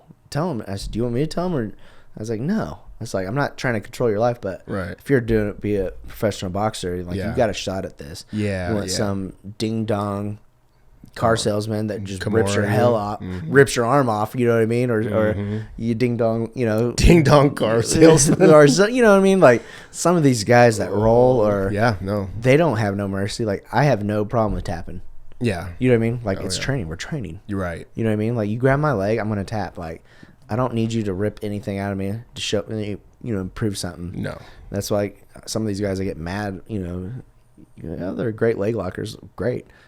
Let me punch you in the face. I mean, I'm not calling anybody out by any means. Just I've rolled with so many people that I think they almost try to hurt you just to prove a point sometimes. Unfortunately. Yeah. And then that's the same with boxing. Some guys will knock you the hell out just to get cool footage. Yeah. You know what I mean? Yeah. Well, that's why picking your training partners is so important. Huge importance. And going to those gyms, in Texas and everything, it's terrifying. I have no idea who I'm going into. And I'm big. So, of course, they size me up. They're like, I've literally heard coaches go, hey, we got a big one. I'm like, fuck, what does that mean? Isn't that crazy that, when I was growing up, it was always like everyone wanted to stay away from the big kids. So I always got sized up because I was the little kid. Right. Like you go to these mixed martial arts gyms or whatever, jiu-jitsu, and they're like, I want that big guy. Yeah. Because it's something to, Well, prove. I think they like imprint on me that I'm super aggressive and mean and, I'm dominated or whatever. Like we got this Viking look to whatever. you. Yeah. And I'm like, dude, I'm a nice guy. Yep. I'm here to train and learn. You can kick me, punch me, choke me out. I will happily tap. I'm going to ask you to break things down. I don't want to hurt anybody. Right. I think that's like a hard thing for me is like I have a shitload of power and I just do not understand how to control it quite yet. Mm-hmm. So I will dial back my skills or whatever you want to call them and maybe not win the round. Right. I don't care. I don't want to hurt you. I don't even know how to control it yet. So let's just train. But yeah, that is a thing where we got a big one and it's like, fuck. So choosing your partners and everything, because it is fucking dangerous. Martial arts is dangerous. Yeah, it's based on killing. I sometimes wish I had my white belt again. Yeah. Just because, you go to blue belt, these white belts are fucking going to try to prove something. Yeah. I was that guy. In Hawaii, I loved rolling with the purple belts, and higher. Right. And then... Well, that's just part of the maturity of going through, once you become purple or whatever. But, I was the only white boy out of that gym over there. That's a little different. It was scary, man. Yeah. So they told me, obviously I've never been to Brazil or trained there, but they told me, Hawaii was just basically like it. If you're not from there or... they were nicer to the guys that were just traveling in, right? Because they want your money. Yeah, you know what I mean. Right. They want your private one-on-ones, but they knew that I lived there. They're like, all right, you think you can do this? And so I was their first non-white kid to get the blue belt over there, which That's is pretty awesome. cool. Yeah. And but dude, I had more bloody lips, black eyes, puffy ears from that than I ever did boxing. You know what I mean? Mm-hmm. They just beat the shit out of you over there. Yeah. But I loved it. Yeah, right. It was awesome, dude. That's how you show love. Man, it was crazy. And at some point, they respect you, and you're all friends. And so I'd take my wife out, 'cause this is before we had kids. So we'd be going out on the town, on a date night, and all this food would come to us. I'm like, I didn't order any of this. They're like, it's from the kitchen staff. There's fucking black belt and 2 purple belts working the kitchen. Oh, no shit. Giving us just free fucking appetizers and food and shit. So they're like, what's up? Yeah. And so, it was a hardcore respect. And that bond does not come easy. No. And you'd be doing beach fires. So I worked on boats. So a lot of the kids that worked on boats were little shitheads. We call them transplants from all over the world, right? Just run away to Hawaii and get a job on a boat? Absolutely. Yeah. And most of these guys never did boxing, jiu-jitsu, none of that shit. So they're basically, this is where my drinking problem. I don't have a drinking problem. But it was, you know what I mean? I was 26. Debatable. Yeah, I was 26. Pretend I was 19. You know what I mean? Yeah. Getting into my first bar. Every day over there was a Saturday. Yeah. And so all the boat people were there. They were just fun. They were just partiers, man. No matter what day it was, somebody had something going on. And so you always had a beach party to go to, free food. You just it was BYOB every time. And it was cool, but I saved a lot of those guys from getting their ass kicked because they're all loudmouths by all the local boys fishing. Because I knew somebody over there that I rolled with, or that we just beat the shit out of each other with that day. Right. Oh, what's up? I was like, sorry, I'll keep it down. They're like, yeah, just tell that one to shut up. Right. You know what I mean? It was that's that respect you're talking about. Right. Yeah. So that was cool. I got in a confrontation, ended up into a fight on the beach over there with 2 guys, and the best part was, I think we I think it was I wasn't there for we left the islands, we went back, and my buddy was having a party over there for a birthday, and some girl saw me. She's like, "Oh, dude, you're that white boy from the West Side. They got in a fight with like 10 guys." I'm like, "Yeah, that's me." You know what I mean? It's just like a freaking story because me and my wife were the only ones that were blue-eyed, blonde hair that lived on the West Side. So everybody knew who we were. So that was kind of cool. But I mean, the Hawaii days. You think you'll ever go back? Yeah, I want to take my kid there. Like, no, I mean vacation. No, I don't think I'd ever move back. Just like I would never take my kid away from her grandparents and stuff like that. But like, there was that moment in time was just for that. If I can make it work where we could be there for like a couple months out of the year, maybe, that'd be cool. That'd be cool. Yeah, just to take her with me and experience it. The cool part is, I got friends and family there still that. I don't have any family there, but I got friends there that are basically family. Where if she ever wanted to, she's old enough, out of the house and ever wanted to go over there, like I got connections where she could go over there. You might have told this on the podcast before, but I forget, like why or how did you get out there? So my aunt lived over there. Okay. And I never met her before. Which is your dad's sister? Stepsister, yep. Dad's sister, okay. And I met her when I was like 3. Okay. And then I found out she was living over there with my cousins that I've never got to meet, I don't think. And so when I was, I don't even know how old I was. It's like 24 maybe, 23, 24. But I messaged her on Facebook like, "Hey, I'd love to come out." And she's like, "Come out this summer. Just stay. You just pay for your plane ticket and I'll pay for everything else." And I was like, "Wait. Seriously?" I said, "Well, I'm going to bring I would totally do it if I brought my girlfriend with me." She's like, "Bring her." And that's my wife. She's just now. checkmating you. Yeah, dude. I'm like, no excuses. So we just kind of did it, and I got a job cutting down banana trees and stuff. Hang on. You just staying for the summer? Yeah, it was just the summer. And so you're like, I gotta get a job, like? Yeah, so I basically went over there, and I was taking care of my cousins because my aunt was pretty sick at the time. Okay. So I was taking them to like summer school, and then I get a call, "Hey, this kid's not in school." Oh boy. And so I just dropped him off there. Yeah. I'm like, this little shit. You go track him down. Fucking put his surfboard behind the school. Him and his buddies would have their surfboards. That's awesome. They go surfing. Nice. So there I am on the beach, acting like a dad, right. like, "Get your ass over here." Oh. But, I just sat there, let him surf for an hour. But that was cool. And then the next summer, so I just worked for his tutor, basically. And I cut down banana trees and it would clean up the yards and stuff. Just give you some spending money. Yeah, right. Yeah, okay. And then my wife, she didn't do anything. She just read books and basically cleaned the house for free. She loved that. She did.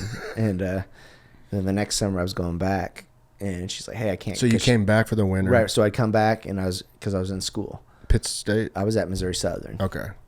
And this is like, I almost flunked it. Basically, was flunking out of Pitt State because fighting, drinking too much, failing, everything. Yeah. Parents like moved back home for a little bit. Yeah. Boom, did it. Got into Missouri Southern, and that's when I took school more serious because I didn't know anybody at Missouri Southern. And that was nice. Yeah. And so I started doing that, but the summer times, man. So that first summer, it was incredible. Right. All I did was, woke up my cousins, either took them to school or took them to whatever. She had piano lessons sometimes, my other little cousin. And then if we didn't have anything to do, I'd drop my aunt off at work, and then we'd just go explore the islands, man. Yeah, right. Like we were at a waterfall every day, just exploring. Dang. Like trespassing on people's property, get to, just stupid.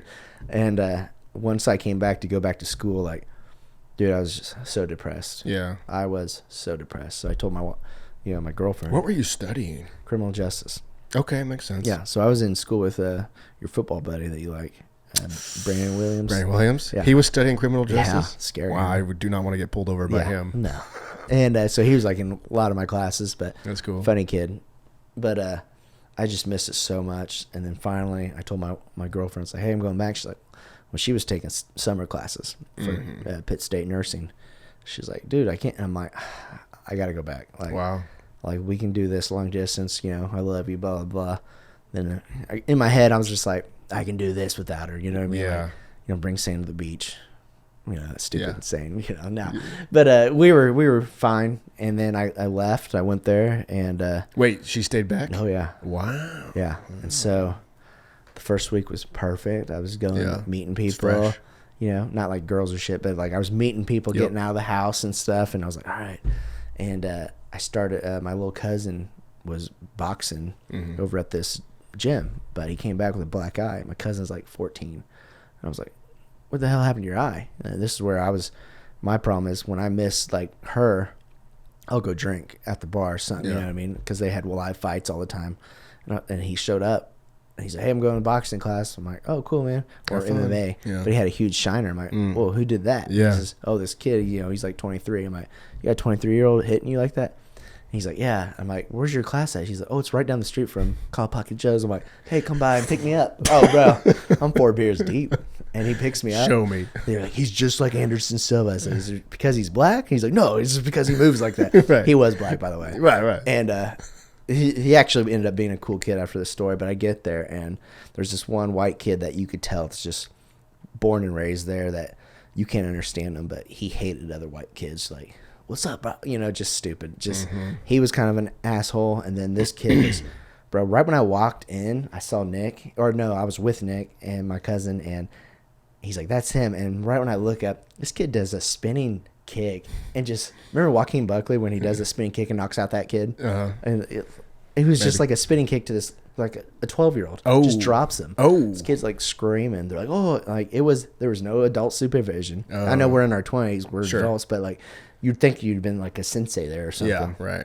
It's just an upstairs of this old beat down church. Oh boy. I'm like looking around, and he's like, who wants some? Oh, who my wants some? God. And then the white kid that was mouthy was talking some smack, like he's the best, blah blah. And I said, I'll get some, and I whooped his ass, and it was awesome.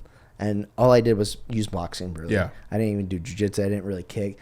My hands were better than his. Right. And we ended up becoming kind of friends. But the white kid, I really messed him up. Okay. He was the one that Same was the day? jackass. Oh, yeah. Oh. And my cousin thought that, bro. I said, first off, nobody needs to be hitting these young kids like this hard. Like hurt them. Right. And so my cousin was so pumped.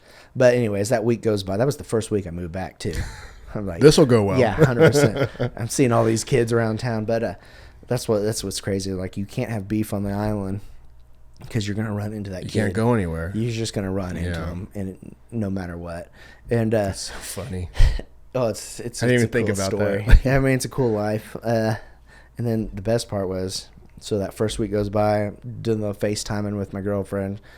Oh, I miss you. And then, like, bro, I was getting depressed as fuck, like bad. It's a good sign. Yeah. You're just like, shit, dude. Am I gonna go back early just because I miss my girlfriend? I'm being a pussy about it. Yeah. And when I knew I wanted to marry her is when my wife or my aunt called me. She's like, hey, where are you at? And I'm like, I'm upstairs, because I think I was cleaning the house for her or something. She's like, all right, I need you to come downstairs. So there's 2 staircases, one that goes straight down to the basement, one that goes. She's, I need you to come down I'm downstairs basement.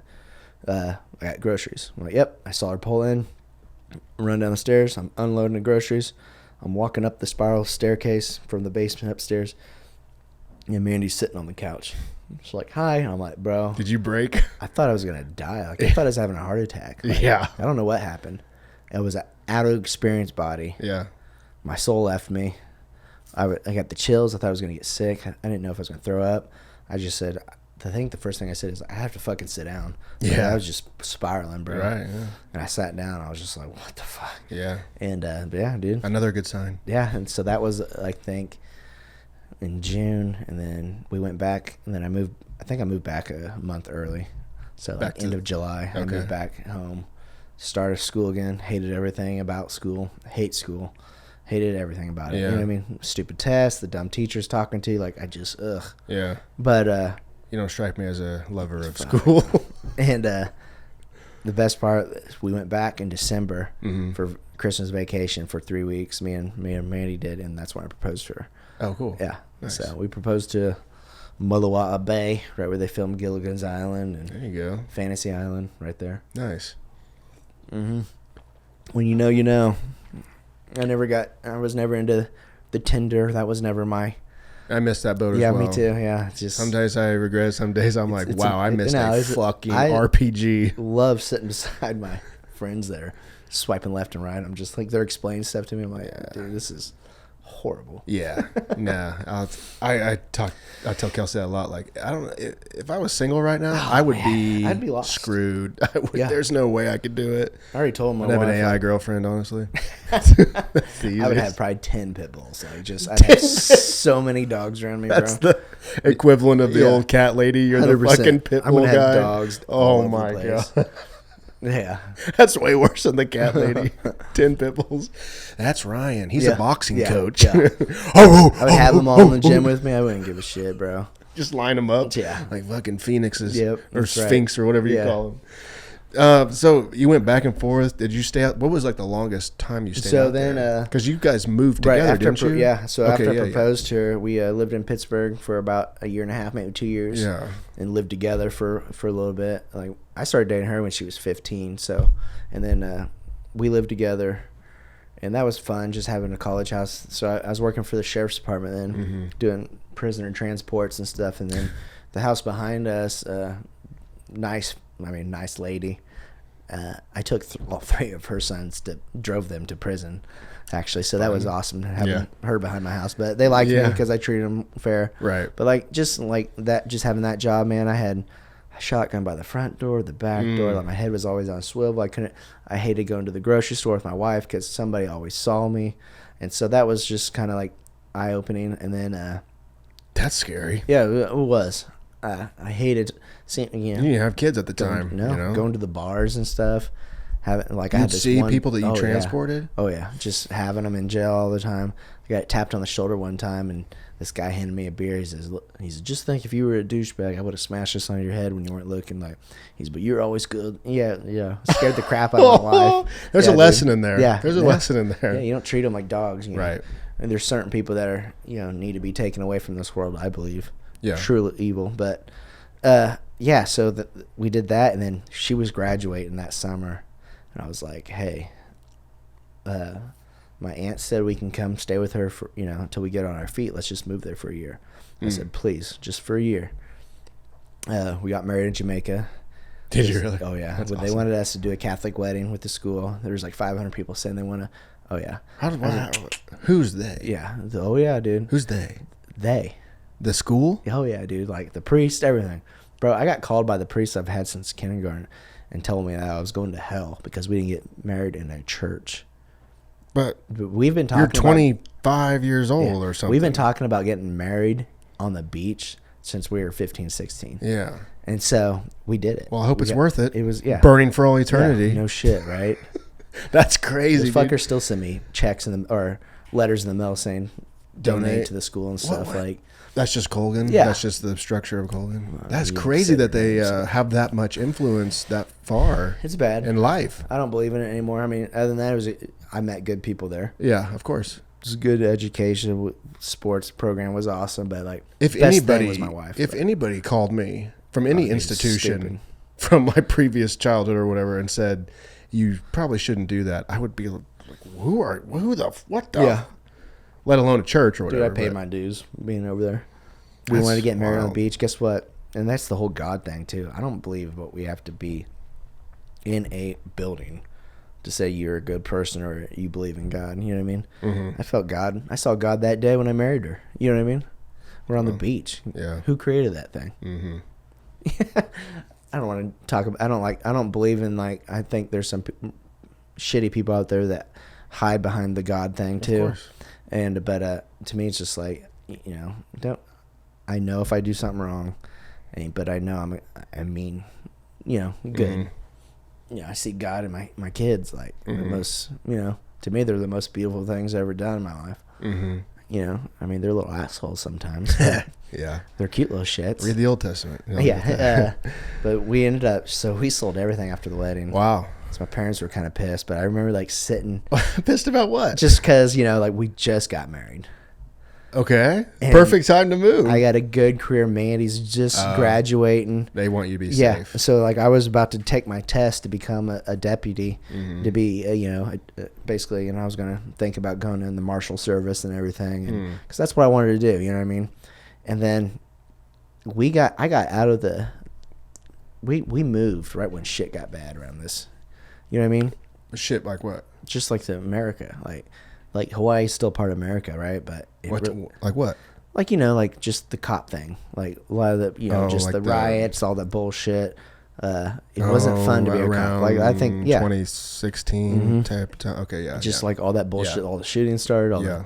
And we moved for a year, and I think we were there almost 6 years. And then in Hawaii? Yeah. I did not know that. 6 years? Yeah. Wow.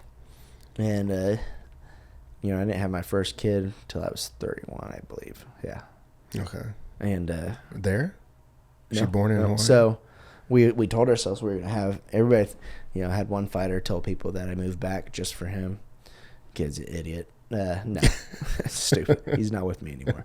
Thank God. No.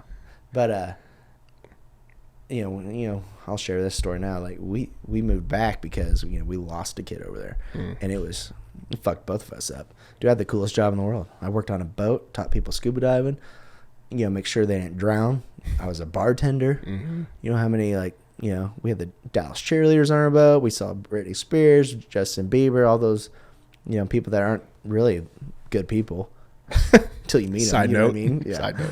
They're trash. But we saw a lot of, dude, it was cool. Like, I mean, I learned so much about myself. Like, yeah, I'm from Kansas, and I'm swimming with sharks all the time. Pilot whales was the most terrifying thing in my life. Scary story. You know, tying up, you know, learning how to run a boat. Like, dude, driving a boat. I left the year where I should have took my captain's license. Like, that's how how much sea time I had and stuff. And dude, I lived on people's vacations. She didn't. She worked in the, you know, hospital, but once that happened, like, we were so ready to be parents. We thought we were, you know what I mean? What a total mind fuck. Like, I remember the first time she called me when she was, you know, it happened. It happened at work, and, you know, we did our checkup the next day, bro. I just called my dad. I just broke down. I was just like, fuck, I can't do this. And she told me, she's like, I want to move home, be close to her family. I'm like, fuck. I didn't want to do that, but, you know, I'll do whatever she wanted to do. But I knew it was time to do it because, you know, here we are on the boat.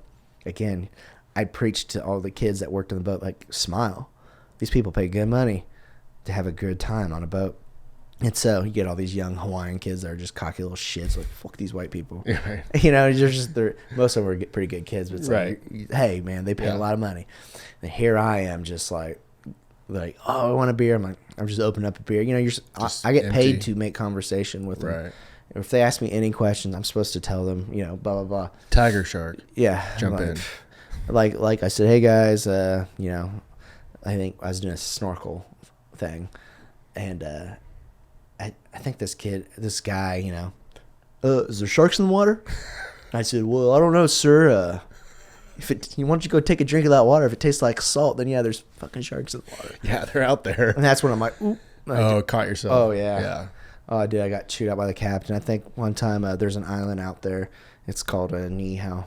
They're like, what island's that? Because nobody knows. Yeah. I said, oh, that's California, actually. That's San Francisco. He's like, holy shit, really? I'm like, oh, no, dumbass. That's, you know, that's just like, damn it. Can't talk to people like that. Right. And that's when I started noticing a pattern, like, started drinking a little bit more. And then, that sucked. And then once we knew we were moving back, all the behavior, all that type of behavior, and like the drinking, that came from the miscarriage, or just the timing. I think it was the timing, and then that was just the fucking topping. Right. So there were other forces that were starting to influence. You know, I called my dad every day. Yeah. For 6 years, I called him every day. Wow. To talk to him. You know, we were 5 hours behind. You know, I only saw him like once a year because that's tough. He would, you know, we did everything together. So he would come. You know, and they would only stay for a week, but it was just one of those things that sucked so bad. It's like, you know, I wanted to show him everything. Like, so one year, the second year he came, he's like, don't take off time at work. So I talked to my boss, like, hey, listen, I want my dad here. And so he came out to work with me every day on the boat. That's amazing. Yeah, and he just sat there. It's so funny because he didn't get seasickness or anything. Yeah. So you'd have this beautiful couple, just got married. They're both sicker than shit. Ooh. Barfing. My dad's over there eating a cinnamon roll. Oh yeah, you know, he loved life. Yeah, pounding coffee and beers afterwards, and it was cool because I get to take him scuba diving by myself. The captain's like, "Hey, just take your dad out." Boom! I put on the gear. We drop down about 100 feet down and show him sharks and stuff. He'd be like, "Holy shit. Yeah. You go that far down, you got to have safety stops to come up so your head doesn't pop like a balloon. Right. They don't tell you that. I mean, they tell you that, but they don't. Like that's what's going to happen. It's serious. You're bop. You're dead. The pressure. But we'd come up and then you drink one IPA beer and you're just like almost like you Absolutely drink 5 of them. Oh yeah. So my dad was always having a good time. Yeah. The jiu-jitsu scene was fucking incredible over there. Like loved it. Like I'm still good friends with a lot of those guys. Like I love talking to them. I just miss them all. It was just it was a cool area. It's Kauai though. That's where you want to. Right. Actually, there's several different islands. Yeah. Yeah. Avoid Kauai at all costs. Yeah, it's terrible. It's terrible. That's where my friend lives too. I'm surprised that. Well, first off, it's crazy that you were living in paradise, but still, it's like without family. What paradise is? And that's the hardest part. Everybody, whoa, why would you move back? And it's just like, oh, we miss family. Yeah. I don't want to talk about that crap. You know what I mean? Like, but it's true. Yeah. Like that's a huge reason why we moved back from California. It's just like we're surrounded by. I remember we spent. Kelsey and I spent a Thanksgiving at a Mexican family, and God bless them. They invited us. They welcomed us in. It was 50, 60, a ton. It was a huge. I've never been part of a family that large, but you just knew like we're not meant to be here at a Thanksgiving. Like I'm meant to be around my family, and that was a pretty big moment of waking up. Most of the time, Mandy would work on Thanksgiving or something, and that was our biggest holidays with family. She was a big time Christmas person too, and so she would get paid more. So she's like, we're not. There's but nothing it was to funny do. because I would get invited to like the Hawaiian Christmases and shit, which that's cool. It was awesome. It was cool, but it was cool because you weren't alone. But it reminded you of family. Yeah. Like I had 2 buddies visiting, and she was working Thanksgiving, and I was like, hey, my captain just called and said we can come over, and they're like. They just got off the airplane. They just want to drink some beer. I'm like, no, like when you get invited to Hawaii, anything Hawaiian related, you go. Yeah. And like this guy is legit as hell, and they go over there. And I mean, we smashed beers. We ate they had fish instead of turkey for Thanksgiving. You know what I mean, with gravy on fish. Like that sounds good. Intense, dude. Yeah. So good. Yeah. that was the cool parts, catching fish and then cooking it that night and stuff like that. Well, yeah. So when we moved up to California, the first time I went was Orange County, Huntington Beach, and then flip flop back and forth for a few years, and then ended up in Alhambra, South Pasadena, which is like 98% Asian. Oh, really? So yeah, I was a very large character in that town, but it was amazing. But looking back, it's like, dude, probably the biggest draw to California. The beach. Yeah. I was there every single day. We had the U.S. Open that my friend Josh and I would go down and just hang out. I mean, we would hang out literally all day. We'd ride our bikes down, be at the beach, hang out with the chicks. We'd try to surf. I wasn't a very good surfer. Body surfer I could do, but just being in the water all day. And then we'd go home, recoup, and come back. And I think if I were to ever go back, that would be the reason why. Yeah. City's cool. LA's cool. I don't know how it is now. I've been there since COVID. See, that's like the water was a lot colder in California. It's cold. It's cold. So Hawaii was way more warmer. What's the temperature like a normal? Like I think the worst probably like 75. The worst, dude. Like 50s were Pacific California. Right, coast. and then my job was to work on the morning boats a lot, which I liked that the most because you got to swim. Night cruises, you got a different kind of crowd, like the snooty crowd that would do like the dinner cruises. So morning cruises was the snorkel cruises. So. Guaranteed Families, big time families, more kids, but so if the water was rough, like we'd snorkel right away in the morning. You're like, fuck, yeah. So like here I am, I have the best tan ever, but like you pull up to the mooring, you do this or you see it, and then my job was to jump in with the rope and tie up the boat. Yeah, and so I do that. Everybody knows, well, probably not, but most. Sharks like to hunt more in the mornings. So, right. Yeah, and that's why you see a lot of this.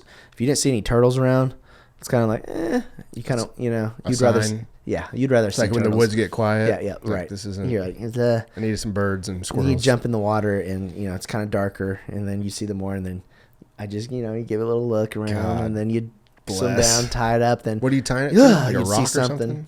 So we had moorings that chains around rocks and stuff. Oh, so you had like a specific spot. And then, every boat had their own specific spot. Okay. And it was cool, man. And then we had I had to do mooring repair, and we were out by the Forbidden Island, Niihau, and beautiful out there. It's like space. Like it drops off to about 400 to 500 feet down. You'd see ripples in the sand still. And then on this side is just complete abyss, darkness. And then you got the reef and everything, dude. In the water? Oh yeah. Okay. And we'd tie it up. We had tools. We'd look and we're like, all right, this is where they're going. So we just drop them, the tools over the water. And so our job was to put the scuba diving gear on, then jump in and find all of our tools because we did it in a sand patch. Then we'd have to walk them over to the rocks and we'd tie Make sure it. the There's about chains 3 of are- us. Yep. yeah. Tie, and then you'd hear, whales in the background. And then you look and you're like, I just saw something swim over there. Oh my God. Yeah. And then there's a silhouette of a shark or something. And you're like, all right. Where's But you that get fucker? used to it, I'm assuming. Like, Yeah. I'm sitting here in Joplin, Missouri, freaking out. But you do it over and over and over again. Yeah, It's kind of like, the one thing I didn't get used to was night diving when we go get lobster. Yeah. Like you turn off your flashlights and it was like laser tag underwater. Like everything turned on. It was crazy. what do you mean? Like Like the just life? Like the life, biological? Yeah. Oh yeah. Everything's glowing. The fish's eyes would glow. Whoa. Just you see the little shrimps and stuff. And then you turn on the lights and and then it's like abyss. And then I guess one day one of the guys said, "Hey, there was like a pretty big shark swimming behind us. I didn't want to freak you out." I'm like, "Oh, thanks, dude." But Are you fucking kidding yeah, me? oh, dude, it was creepy. But these lobster would be this big, and we caught probably about 20 or 30, which I don't even know if there's. Do you have to have a limit. tag I don't or think so. something? Not in Hawaii, which is Yeah, cool. yeah. And then we got out of the water. We went to a buddy's house and had some beers and just That's cool. had the best lobster party ever. You just almost died from a giant demon Yeah, fish. 100%. But it was cool to get What on kind? the boat too. Do you know what shark it was? I know. That's probably a good thing. It's probably Galapagos though. So they're pretty big. But they're not aggressive. I mean, versus like a tiger shark. Or Right. something. Tigers are probably the most scariest over there. Some great whites. Great whites are more in the channel. They don't come that close to the because it's warm water. Oh, They yeah. kind of just travel through the channel all the way through to Cali and stuff like that. Right. But one day I had something knocked me off my board, thinking I'm dead. Basically, Really? it's a giant monk seal just playing with me. Just literally grabbed my board and flipped me upside down. I'm like, I'm dead. You know what I mean? That's not It's cool, either man. something. It's one of my buddies. Yeah. Effing with me. Then you see the face right here beside you. Oh, you saw it. Oh, dude, he'd come up this close, and I'd have to push his face away. Like, Seriously? yeah, it was Wow. cool. Like 6 years, right? And that was just a lifetime over there. Yeah. Like it feels like I closed my eyes and it was yesterday, but Mm-hmm. the shit I got to do over there, like, is most 9% of people will never do Mm-hmm. or get to do. That's why I'm a big fan on telling people, like, hey, move away. Yeah. Get the hell away from your friends and family. Just move away for a year. Guess Yeah. what? A year is huge. Yeah, and I came back 6 years, Mm-hmm. and guess what? Most of my friends and family are doing the exact same shit. Mm-hmm. So, most of my guys, all my friends, all had kids younger too. Mm. Well, they are all having kids, and now Right. now they're older now, where Yeah. they can relax a little bit. But Yeah. I'll take that trade. I don't know. Yeah, I have to because I don't have kids. right. It's like I still got to do stuff. Like, Yeah. I lived a cool life over there.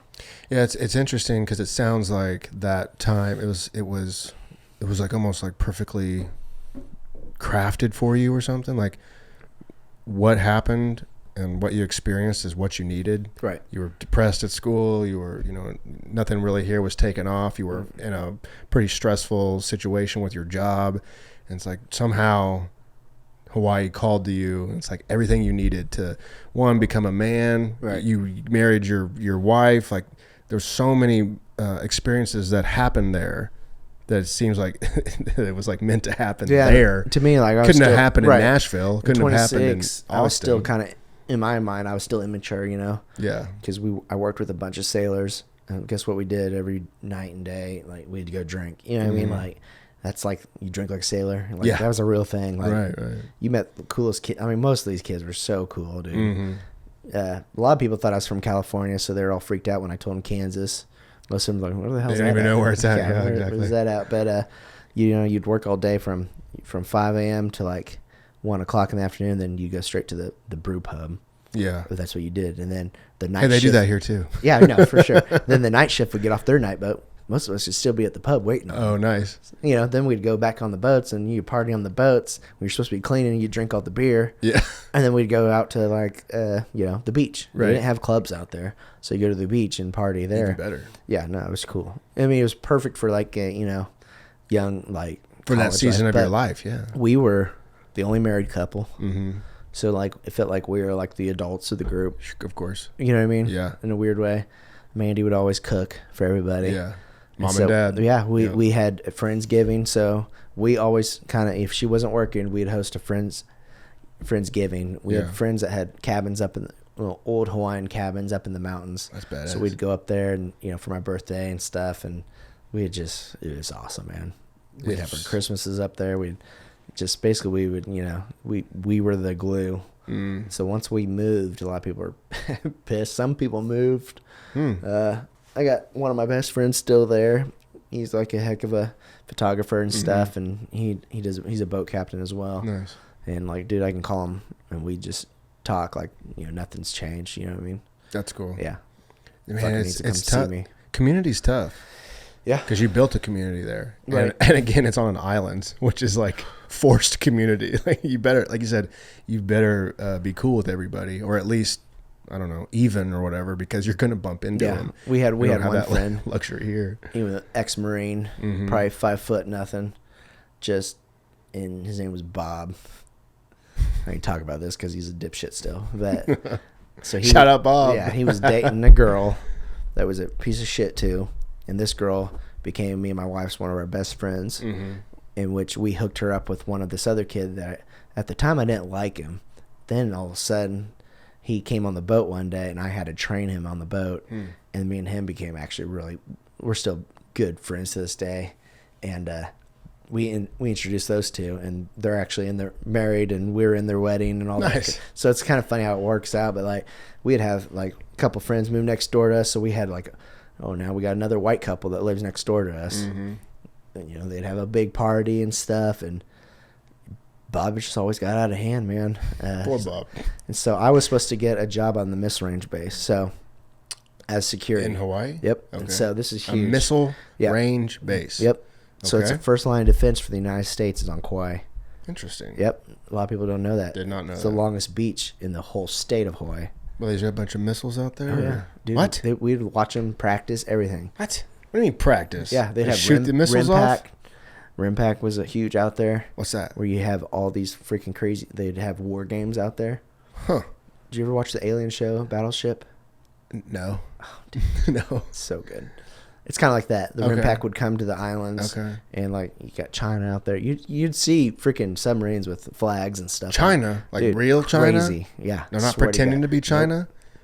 Dude, trust me. They come out there to. I'm pretty sure it was China. War games. Yeah, and so they would fire fake missiles at each other. How do you fire a fake missile? It's crazy, dude. You got to look it up. It's called RIMPAC. Okay. It's crazy. RAMPAC? I think so, yep. Okay. And so anywho, the war games were fun. What was I even talking about? Gosh, you were getting a job. Yes. I wanted to work in the missile range race. Yeah. So the boat money was good. I got, cash all the time. So that was awesome, and tips. Then I got paid, I think, $20 an hour, which was good. You know what I mean? It was, and but if I got a job at the missile range base, it's gold chain. Like I'm living good now. Yeah. Benefits, buying real estate, everything. Yeah. Yes, exactly. I'm literally living good. And Bob's little dipshit ass, he knew one of the main guys over there from the military that worked there, and I'm doing good, everything, and then Bob went to go have a drink with this guy, and it was when I was doing so good, I have the job, and then I didn't have a job with and that crushed me. Like I'm just like, Bob's like, I don't know what happened, man. Oh no. He was India, but they hired a kid that another Hawaiian kid that just turned 18. It doesn't make sense. I have a college degree. I have experience. I did all this stuff. Like I fit the profile, and then they got this kid that's never done anything, gets it. So we're at this house party right next door to my house. So my wife's at work. I got 2 pit bulls. Oh boy. So they're over there, and we got like 30 people at this house. And I'm over there having fun with them. We're drinking some margaritas, blah, blah, blah. And Bob's a little drunk. He's a Marine too, right? Let's get that out there. And he's just like, hey, man, I just want to apologize. And I said, for what, Bob? He says, oh, I told him you probably wouldn't be a good fit for the security job. I said, excuse what? me? And he just kind of like, he started crying a little bit because he's very emotional, effed up in the head a little bit. He's like, yeah, I just don't want to lose you on the boats. Bro. Man, that's okay. I just remember putting my drink down. He's like, are you mad? I'm like, just don't touch me. Yeah. I'm going home. Yeah. Which, going home and walking down the staircase, you know, we got a fence between our house, so I'm walking around, and I go home, and he's yelling at me because he's still, you know, like, bro, I'm sorry. I was like, no. And then you got my other friends trying to get me back. I'm like, guys, I need some leave space. me alone. Yeah. So I text Mandy, tell her everything. She's sorry. And then all of a sudden, my door's just getting banged on. Boom, boom, boom. And my dogs are barking to open the door. And Bob's like, it's me. And I was like, bro, get out of here. Go. Yeah, right. I shut the door on. Later. Boom. He kicks my door in. Okay. And so, bro, I grabbed him, and I ragdolled. Like, this is prime jiu-jitsu, too. Just got my blue belt. Yeah. Fucking training every day. I'm 178 pounds soaking wet. Like, I just won a tournament. Like, I am living life over here. And, dude, I beat the living shit out of that kid. Not like hurting. Right. Just, he kept trying to get it. Just boom, takedown. Just the jiu-jitsu works. You know what I mean? Then just adding, you know, I did slap him around a little bit, but I grabbed him by his britches, and I walked him to that fence line, picked him up over my head, and just, like, I felt like I was 300 pounds of just muscle. I felt like a WWE. You're furious too. Pick him up and just body slam him on the other side of the fence. I see, come over here again. This little shit tries to grab a ladder. He's bleeding, and I deck him again, just drop him over there. Like, dude. And Bum's living a rough life now. Yeah. He's effed over a lot of friends, I guess. But he just like, I couldn't believe, like, to me, that somebody goes out of your way just to, you know, and that's like, you know, we talk about, you know, some of these people around here, like, sometimes they just, they don't want you to do good. They think you're they want you to do good in a way that benefits them. They don't want you to do so good that they get overshadowed or something. Right. Which that's human nature. And I'm not saying it's anybody's fault around here, but, like, I can't get my amateur boxers on cards around here. It's just weird. I'm not saying anything, but am I? Perhaps. Maybe so. It's just bullshit, but whatever. I'll go to Oklahoma or Kansas. Like, I got some good connects. I'm going to try to get more involved with USA Boxing, so I can't have anybody just, you know, basically blocking me out just because they don't like me or whatever. Yeah, that's stupid. Well, the benefit will come that, you know, you'll be able to branch out, and get into different. It's more flattering than anything that I'm such a threat. Right, so I mean, whatever. Thanks, dude. Right. Well, isn't that what this whole sport's about? To see who's the better fighter? Yeah, I guess. And if you are better, like, oh shit, we better, you know, you've had guys lose before. Yeah. Everyone has. What do? They go, what happened? What went wrong? Let's fix that. It's like on to the next thing. Our last fights, Jimmy Roach and Zarek Zumwalt. These guys are by far the best strikers. Not if the best strikers in this area has ever seen. Yeah. Like, ever. Not the best boxers, the best strikers. Kicks, knees, elbows, whatever. And they both fought two guys that 10 out of 10 times they should have won. So these are, I wouldn't say they're worst opponents, but it was up there. Yeah. And they were beating the absolute dog shit out of them. And Zarek got caught by a stupid punch. Think it got stopped early, but whatever. That's just me being biased, you know. And then Jimmy got caught in an armbar after beating the living. Wow. So, dude, it wasn't like, it was just one of, like, first off, I, you know, took a little, I shouldn't have acted that way. I got pissed, threw my hat, like, just sitting there, like, just started kind of laughing, like, what the hell just happened? Yeah. This ain't gonna happen. This shouldn't have happened. Yeah. Shouldn't have happened. Right. Am I mad at them? Absolutely not. You know what I mean? Right. I'm glad they're, you know, I just, like, it's just like, what the F did not just expect happened? That. And what these two do, they're saying sorry to me. I should have won that fight for you. I'm like, what are you talking about? Yeah. Like, dude, like, no. Yeah. Like, I love those two. Like, they're my brothers. Yeah. And I remember going backstage and just like, you're just, it's that high, and then there's just it just takes you away. You know what I mean? Like, yeah, there's nothing you can do. And then I hear these other guys laughing. Oh yeah, in the corner, and so I walk through there, and they're staring over here, like, "Where are you going?" Trying to control me, shut up there, and just fucking sit down and mind your business. There's no buffet around here, buddy. Yeah, go eat. I don't like making. Go that eat joke. Your Gambinos. That's your joke. I don't like making that joke. And I walk in there, and those two are sitting by each other, which I don't think those two even know who each other are. But Jimmy's guy looks like he just got the absolute dog shit beat out of him by 10 guys with baseball bats. The other guy looks like he's about to have a heart attack because he's fat and out of shape. And I said, congratulations, guys. Way to pull a rabbit out of your asses tonight. I said, that will never happen again with my guys. And it looked like they just got caught, you know, just like they were scared to death of me. I don't know why. I was just like, I have some ideas. You know, but I was just like, ugh. Yeah. It's like, don't think that you guys are better than them, because you're not. Yeah. And that's how I believe in all my guys. I'm not cocky. Like I said, I'm just so confident in all my guys. I think I produce some of the best, and there's a lot of good things around here. To me, I think I'm the best in this area. Springfield's popping right now. You got Team Fusion, you got Springfield Fight Club. Yeah. They're all freaking killing it, dude. Good for all of them. And I'm friends with a lot of those guys. You know what I mean? I've trained over at Fusion. I've trained over at Springfield Fight Club. Some of those guys have come down and get mixed in. Like, I love them all. Like, and so it sucks that those two are so good.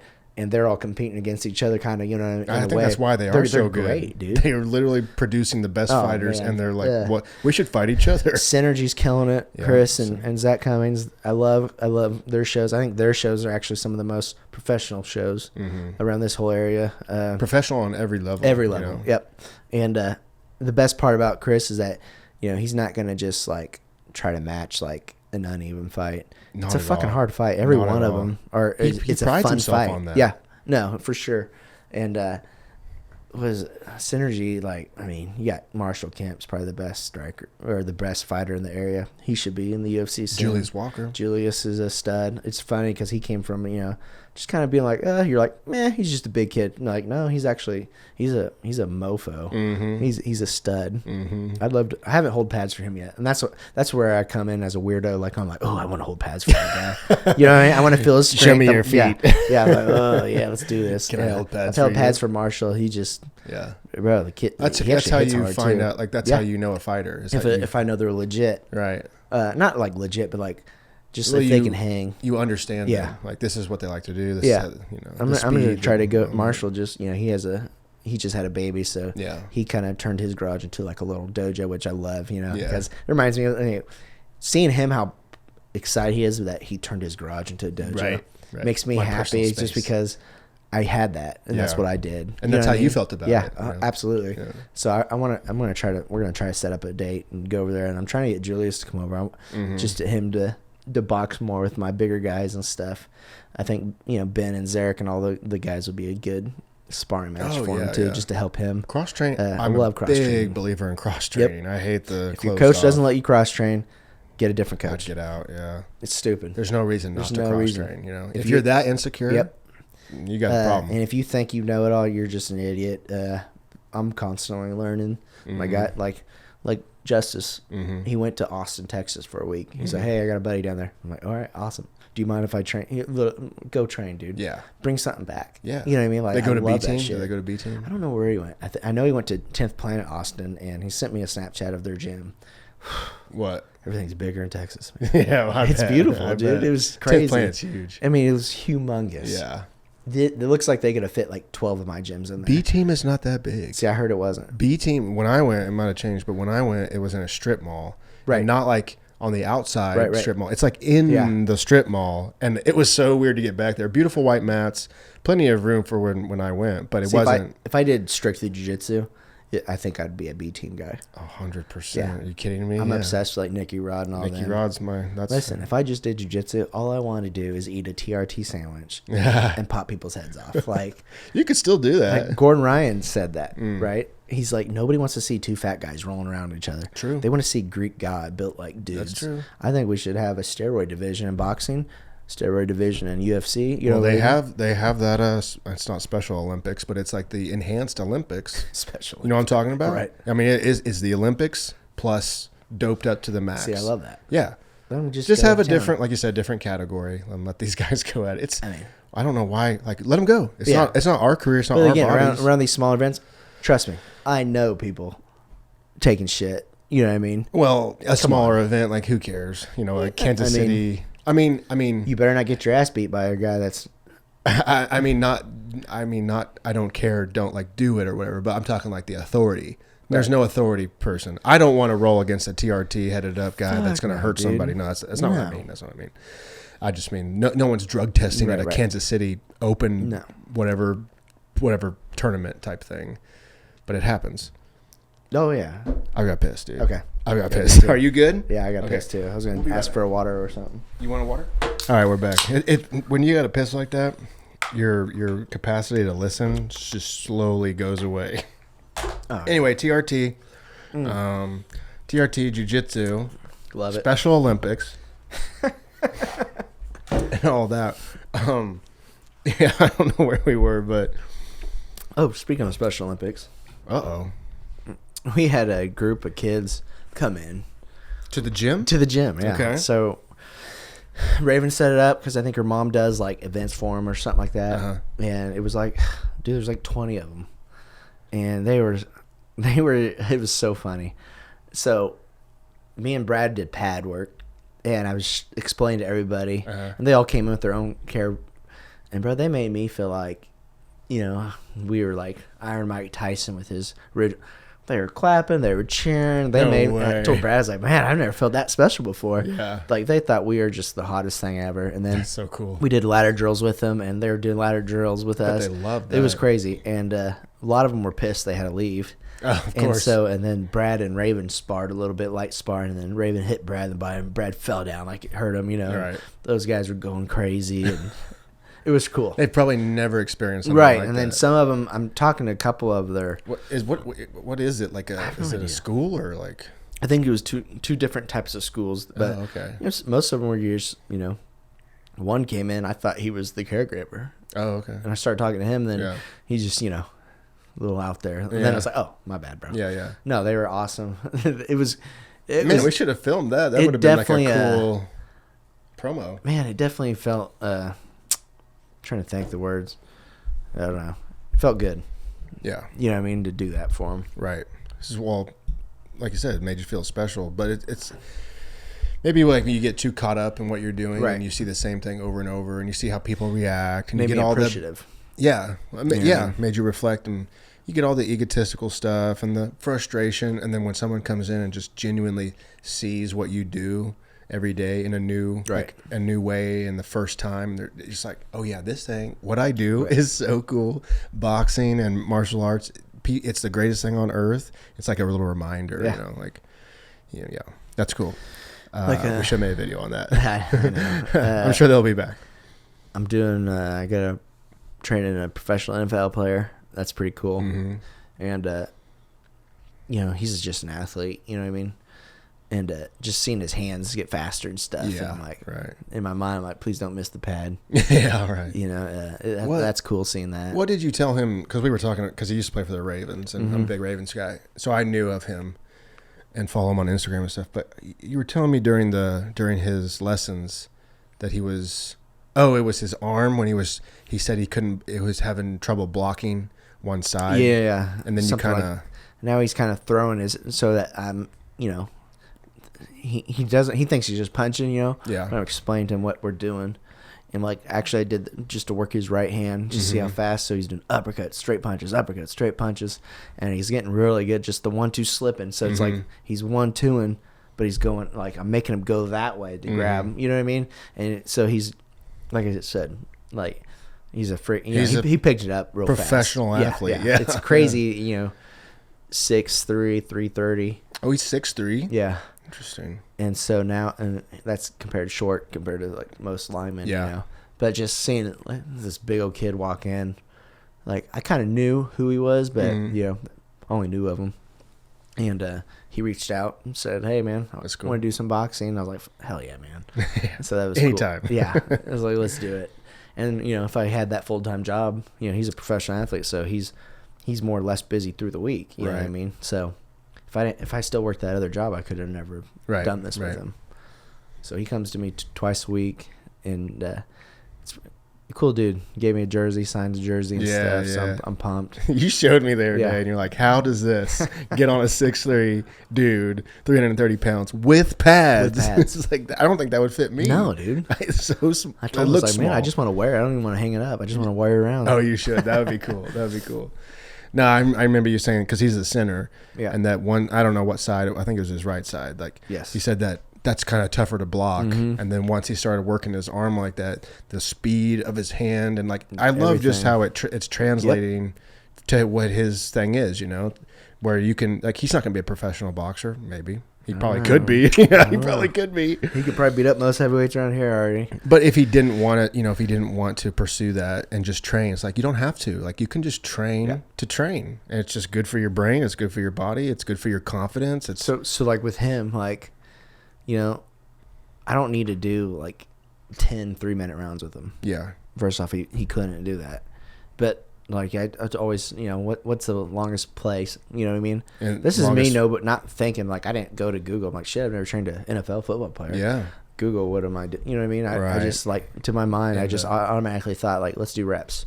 Yeah. This is the combo we're working on. We're going to do 3 sets of 8 reps, whatever. Mm-hmm. Because if you think about it, a football play lasts, 3 to maybe 15 seconds. And so, boom, boom, boom, boom, boom. 1, 2, slip 2, 1, 2, slip 2, 1. And you go to 8, boom. Give him a 30-second break. Boom, we knock it out again, 30-second break. And, he's sweating his butt off. And, I think he likes that better than go run. You know what I mean? Yeah. Go run a mile or something stupid. That's the secret, dude. The cardio for boxing, fun. Dude, it's fun and it's challenging. Mm-hmm. You do the jump rope, you do the bag. Like, do some bag work for a few rounds and tell me that's not cardio. Like in a lot of my bag work, like, my pros, they know what to do. Yeah. And most of my fighters know what to do, but I can, I got the board. Here's a list of combos I want you to work on. This is all you're doing. Mm-hmm. And then guess what? The next round is just jabs only. Yeah. You know how bad that sucks? Yes. Like, it's just, it sucks, dude. Yeah. Well, I make you throw at least 400 to, 800 jabs in a class in an hour. People don't understand, and this might just be me, but people don't understand the difficulty of just keeping your hands up after a while, after you've done this 1,000 times. To me, it's easy because I'm just like, listen. I'm like, oh, your God. hand here. That's all you're doing. He's like, all right. So you got this one kid that I told him, he's like, hey, your biggest thing is keeping your left up. He's like, all right, like this. Boom. I'm like, well, what are you doing? You just dropped it again. Yeah. I say, keep it up. It's glued to your face. Yeah. It has to come back. For this one to leave your face, this one has to come back. And then you got kids hitting the bag twice in a row. I'm like, no. Very effective. This is not a Dragon Ball Z. Yeah. But, but then you got some guys that just, they're not going to listen. And they're just not going to get it. But I'm going to still help them. Yeah. I'm going to still make it, They will at some point, if you don't address those things, like you're not telling people techniques and styles just to tell them. It's really to teach them and to protect them. Because it's like if you drop my left, you're gonna get tagged, and that's probably what's gonna happen. And one day they're gonna get tagged, and they're gonna like, what? Oh, my left, and learn by experience, which it's a great teacher. I got a lot of these guys that they're so good at what they do that, like, if, you're newer, but they're gonna pick up your bad habits in 3 minutes. Mm-hmm. This is what he's doing, and that's what I'm. That's good the patterning. At. Yeah, that's what I'm good at in fighting. Like, I'm not watching Jimmy fight. I'm watching his opponent. What he does in the first 30 seconds. I'm like, oh shoot. Yeah. This is what he's doing. Because you can, you could have the best game plan in the world and be the baddest mofo ever. And it's just sometimes it's not your night. Yeah, not your night. And it's fighting is the great equalizer. It's like any given Sunday. Yeah. Something could go wrong. Listen, I'm a sore loser. I hate losing. Nope. Yeah. You know what I mean? Like, but just I think I'm more pissy when it happens where, first off, and a fight camp's horrible, right? You're training every time. You're either away from your girlfriend, food, kids, if you have kids, all the time, because it's a regimen. You got to do it. And you're usually, fight camps, 2 to 3 months maybe, or longer. Oh, wow. Or shorter, you know what I mean? Like, it just depends. And these guys are almost a third of the year. Yeah, they're so dialed in. And so, guess what? After Jimmy and Zerik's fight camp, boom. So now they're taking a break. Guess what? I'm back in the gym the next day because I got Frank and Colton's fight camp. Yeah. Guess what? Guess what? After their fight camp next week, I'm back in the gym because I got Justice's fight camp. Right. And then guess what? Jimmy's back in a probably camp. So like, these guys suffer, but like, I'm in fight camp every time. Yeah. And I'm okay with it because my wife's okay with it. Like, obviously, that's why I like when he's in town, because he'll run my practices sometimes for me. He's like, and he understands it because he's a dad too. But he's like, hey man, I got practice tonight if you want to take off. I'm like, yeah. And it's nice to be home, and I'll surprise my wife once in a while. Like, hey, I'm not, she loves that. Yeah. You know what I mean? And weekends are for my family. Do not call me on Sundays. I'm not going to answer your phone call unless it's like one of my you know what I mean? But it's Sunday, by the way. It's Sunday, so. Dude. Like, leave me alone. I got I'm saying today's Sunday. Oh, yeah. No. And he's in the podcast studio, so take that permission. It's during my kids' nap time. But like yesterday at 8 o'clock, I got like 7 calls. 7. Huh? Yeah. Just from people. Wanting to train? Just or? to figure out about the gym. Oh, okay. Which is cool. Yeah. Which I'll probably call them all back after this just to tell them, right. Give them information. Like what are they asking? Just like what are they like? It's mostly parents interested in their kids, which is awesome. Mm-hmm. Just like basically like, hey, is this like a fight club kind of thing? What's my kid's learning? What's this? Yeah. And I always tell them like, no, if your kid doesn't want to get hit, they're not gonna get hit. I'm never gonna tell them to spar. I'm never gonna make them spar. Like, you as a parent has to come up to me with your kid, be like, hey, I want him to start sparring and learning how to defend himself, like fighting ways. And that's how I do it. That's a really interesting point. One, I cannot remember who told me this. Somebody that I was trying to get to come to the gym. And I was like, you need to come train. And they've never trained any martial arts. Well, I'm like, I think you'd be a good striker. I think you'd really like boxing. They don't want to roll. I don't think they want to kick. But I'm like, I think you'd be great at striking. And they said, what would be great is if there was a YouTube video of the entire class, uncut. Just the entire class, so I can scrub through it and just see what actually goes on. And I thought, wow, I never thought that would be appealing to somebody. But as I thought about it, I thought, wow, that is actually really, really good. Because they could come virtually to a class, see what goes on, see how you coach, how General coaches, how Theron, if he shows up. They probably won't show up if they see General coaches.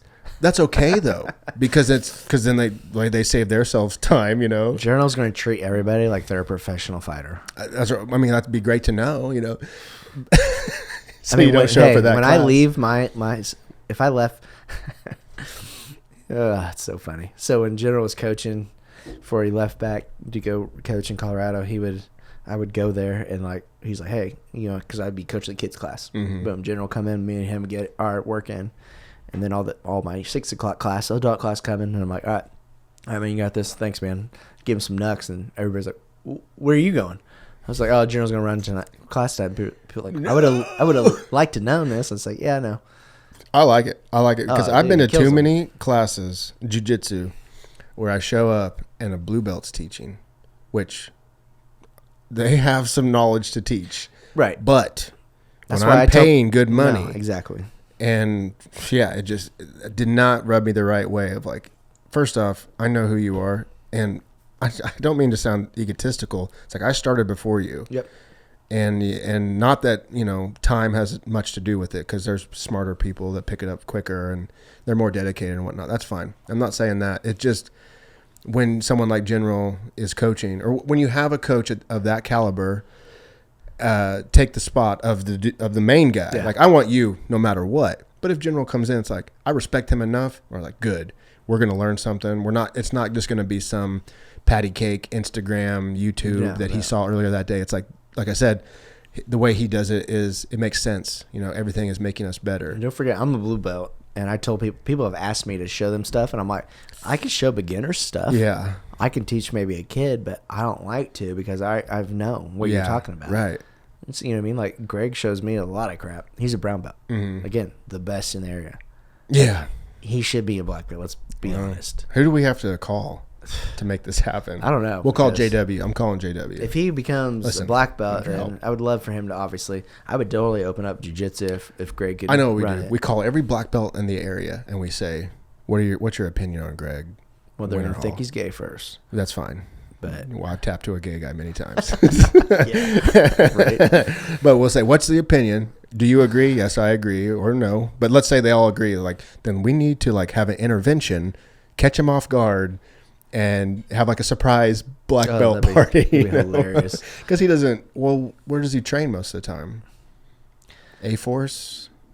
I mean, he's all over.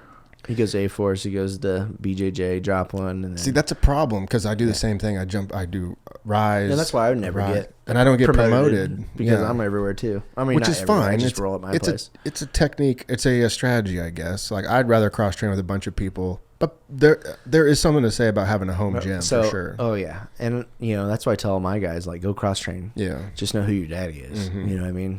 yeah. But I always tease people. I'm a blue belt for life. blue belts get shitted on. I feel that way too. And blue belts get shitted on more than anybody. Yeah. They always memes about teasing blue belts and stuff. Right. And they disappear. And what did it say? Like they were making fun of, Donald Trump says "Make America Great Again," but they said they had a good one about a blue belt. Make blue belts great again. Yeah, make blue belts come to class again or something stupid. Yeah. But like Joe Rogan was talking to Theo Vaughn. And Theo Vaughn said, and then he says, "How old's Theo?" Probably 36, 7, 8, somewhere in there, maybe 40. So they said if he started right now that he could be a black belt by like 56 or something crazy. Yeah. You know what I mean? Like if he, like Joe Rogan's on average. Yeah. On average. And I was just like, yeah. But again, like how good of a black belt is he actually going to be? Well, it's, I don't know the correct term, but like it's false to say you get a black belt in 10 years. Right. Because it's like, well, you're leaving out a lot of details there. Like 10 years if you show up every day to class and take some privates and maybe a competition or two and are really dedicated to, fixing your faults and pushing yourself on your weaknesses and doing like 10 years of that. Not 10 years of come to class, roll a little bit, slap bump, go home. There is a dedication required for that 10 years. Yeah, it just doesn't just automatically like you said, show that up. comes back to the loyalty too. Like I'm huge in loyalty. Like I got some friends in Arkansas that he's a black belt and runs a gym over there, and I love him. And then some of the guys that were over there when I was there, they're all brown belts or black belts now. And then he moved just a little bit down the road, and they ended up. It was inconvenient for them to travel a little extra far to go to his gym, and they're trained with the opposing teams. To me, like, say what it is, I think that's shit. Especially since this guy dedicated his life for a lot of these kids over there. I don't like that crap.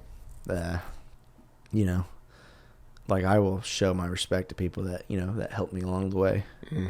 DJ Randall's huge. Jeff Hines is huge. Our sponsor.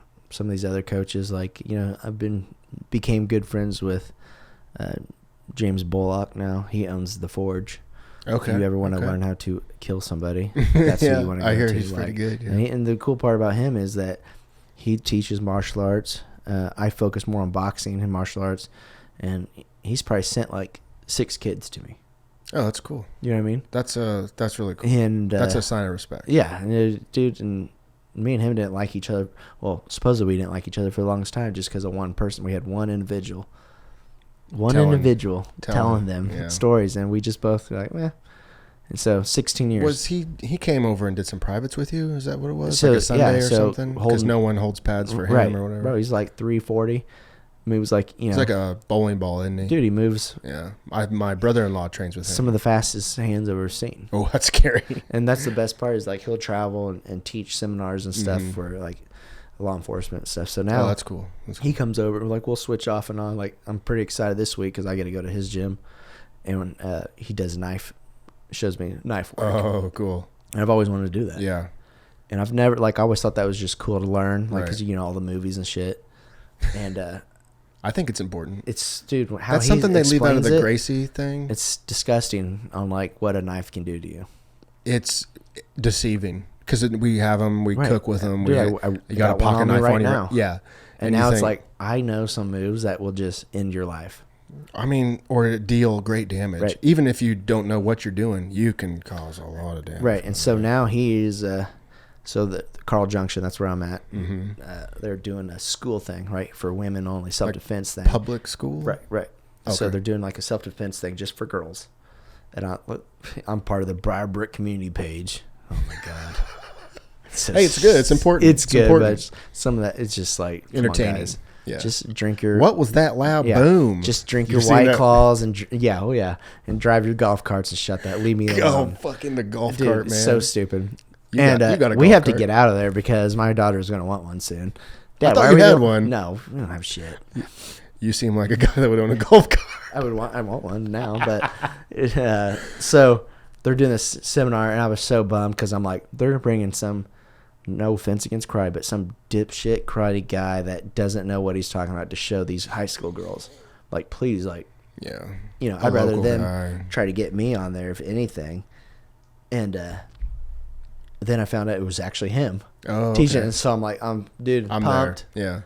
Yeah. I'm sharing that stuff. Like he shares my stuff. Like, and we're in this kind of the same field. You know what I mean? Like, cause he's been here the longest out of everybody.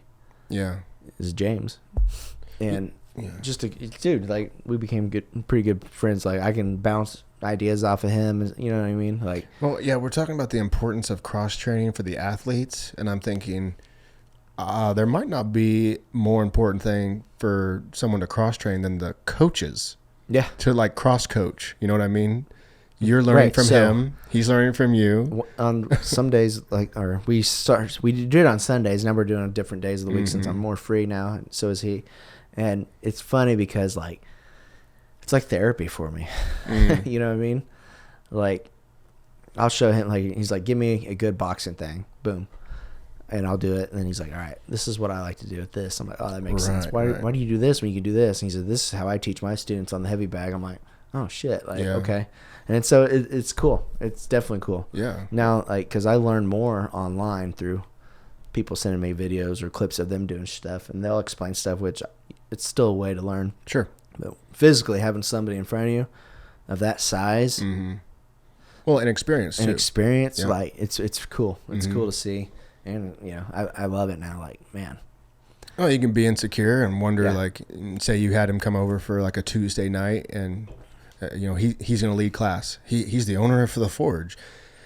Maybe a kid in your class goes, I really like him, and goes and trains with him. You cannot satiate the amount of desire that people want to train. There's more people want to train every single day. The pie is always growing. So the people that are like hoarding their students or their secrets, which is like, there are no secrets, dude.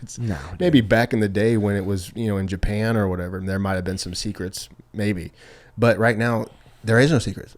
Hop on Instagram or YouTube or TikTok and type in boxing, type in jiu-jitsu. there are no more secrets. So to hoard those and to think like you have the thing is a clear flag to me of, well, I might have to avoid you, or put into question what you're proposing to me. Yeah, I mean, it's more sad than anything that you're, why don't you make it all better? Yeah. We should all be getting along in this community. That's probably my favorite reason why I love training with Andrew Brown and Arise. I can name drop that dude almost anywhere. Every gym I've gone to, almost every gym besides the Texas one, because it was way down there. But every like regional gym, and they say, where are you training? I go, Pittsburgh, Kansas. Andrew Brown. They go, oh, I know Andrew. And it's so cool because at first the coaches or whatever, they're kind of lenient of having a big guy. Right. One time I went with a white belt and outweighed him quite a bit, and I could tell they were like really watching, like, is he gonna hurt this kid or whatever? Of course I didn't or whatever. But the second I name drop Andrew, it's like they just change. They go, you're with Andrew? Cool. They just don't worry about me anymore. They know him, and that is such a blessing. I love dropping his name. And the same with you. He's a good dude. He's a good dude. You're a good dude. He's my homie, respectable. Bro. Yeah. And that just goes so far, especially when you're cross training. The pedigree aspect of it. Say, this is where I come from. This is who I'm with. Okay, you're good. You're good. Come on in. I would hate for it to be the opposite. Right. Like, oh shit. Like I would work over at Miller's in Pittsburgh, and for lunch I'd go to Mazio's where Andrew still works. And it's so funny because he get these fucked up ears, and he's over there taking people's orders and stuff. And he came and sat down beside me, and I forgot who it was. And me and him were just talking. They took a picture of me and him and sent me a Snapchat. I forgot who it was, but he's like, I've never felt so much safe in my life eating at Mazio's. You said that? No, this kid said. Oh, because you picture of us in the booth and like, dude, and we were just having fun. That's like, true. I think we're both pretty. Yeah, obviously we're good people. Mm-hmm. I don't want to sound biased to think I'm a good person, but you know what I mean? Like, just debatable. Yeah. Right. No. I mean, just ask most people that have actually interacted with you, and you're going to get a good response. And just come up and talk to me if you see me. I have a resting bitch face, I was told. So you got to. I wouldn't call it. I call it the bulldog face. Just like I can't really do it, but I've taken pictures of you before, and it's like right now I can. You probably don't believe me, but he's ecstatic. he's excited as shit. Yeah.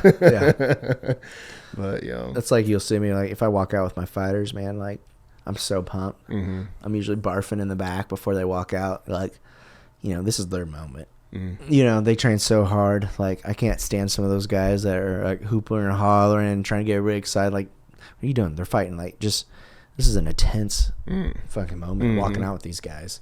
It's crazy because those hooping and hollering guys, like, oh yeah, you walk out with them, you don't step in the cage. No, dude, I'm not getting punched in the face. This is their moment. Like, you get to stay on the safety on the outside. Dude, I got the easiest job in the world. I got to coach at violence and not get touched if I don't want to.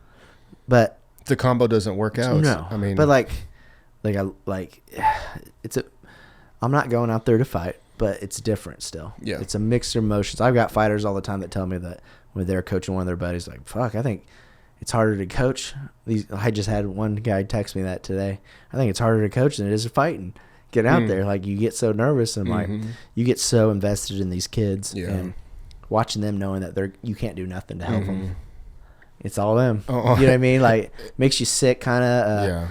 But like dude, I'm focusing on their like lower back. Like I'm right up on their shit. Like watch, I don't want to trip. I don't want to make an ass of myself. Well, I'm not screaming. It's their moment. I don't want to be in the camera. I don't want you to talk to me.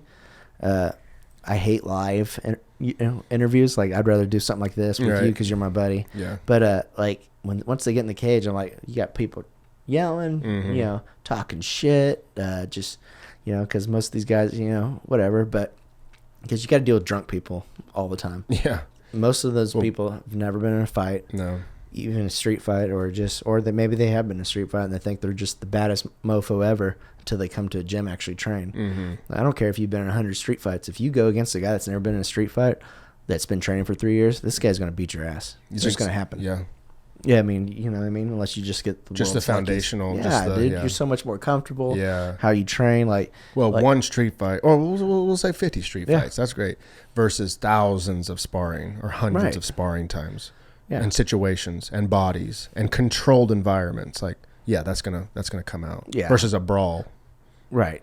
Also valuable, but So boxing's more calmer for me. MMA is more of a car wreck. You don't know what's going to happen. There's just so much that can happen. It's just like Theron was obviously the best one to do it. And he was more calm. He's like, this is my brother, blah, blah, blah. Zarek was more of a headache, right? Because you don't know. Just so much violence? It's chaotic. It's very. Elbows, knees. Yeah. Like sometimes he gets excited and fights with his hands down a little bit. That's why he got caught last time.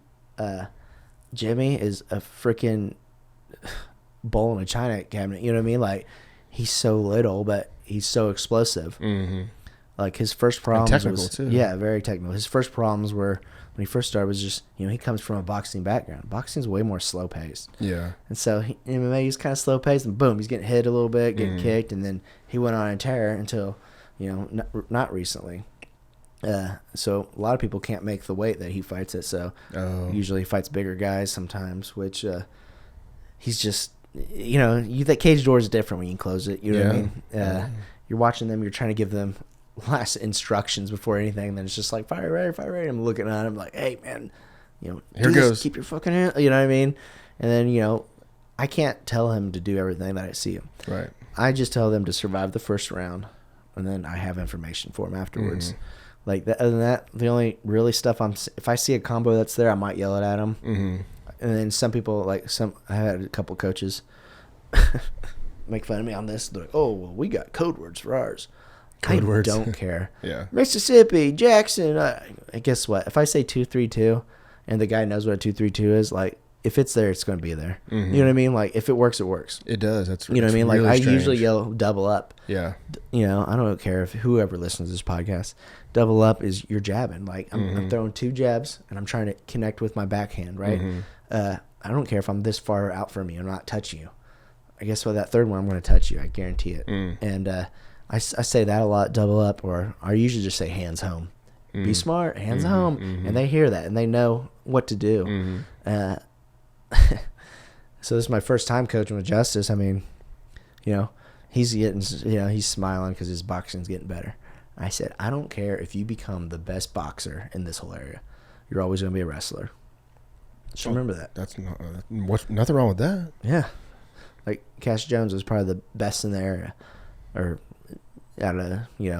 he actually has pretty serious injury, so we don't know if he's ever going to do it again. Oh, that sucks. But at the end of the day, everybody that's 170 pounds or 185, amateur or light pro, they are so thrilled he's not going to be on the scene because they're all pussies compared to this kid. You know what I mean? Like, me too, bro, dude. The kid's just a monster. Yeah. He just texted me earlier, so he thinks he feel a little bit better. Where we're gonna just try to get a little light workout in. Hopefully, he hurt his back, didn't he? Doing deadlift. It was like I don't know if it was deadlift. Oh yeah.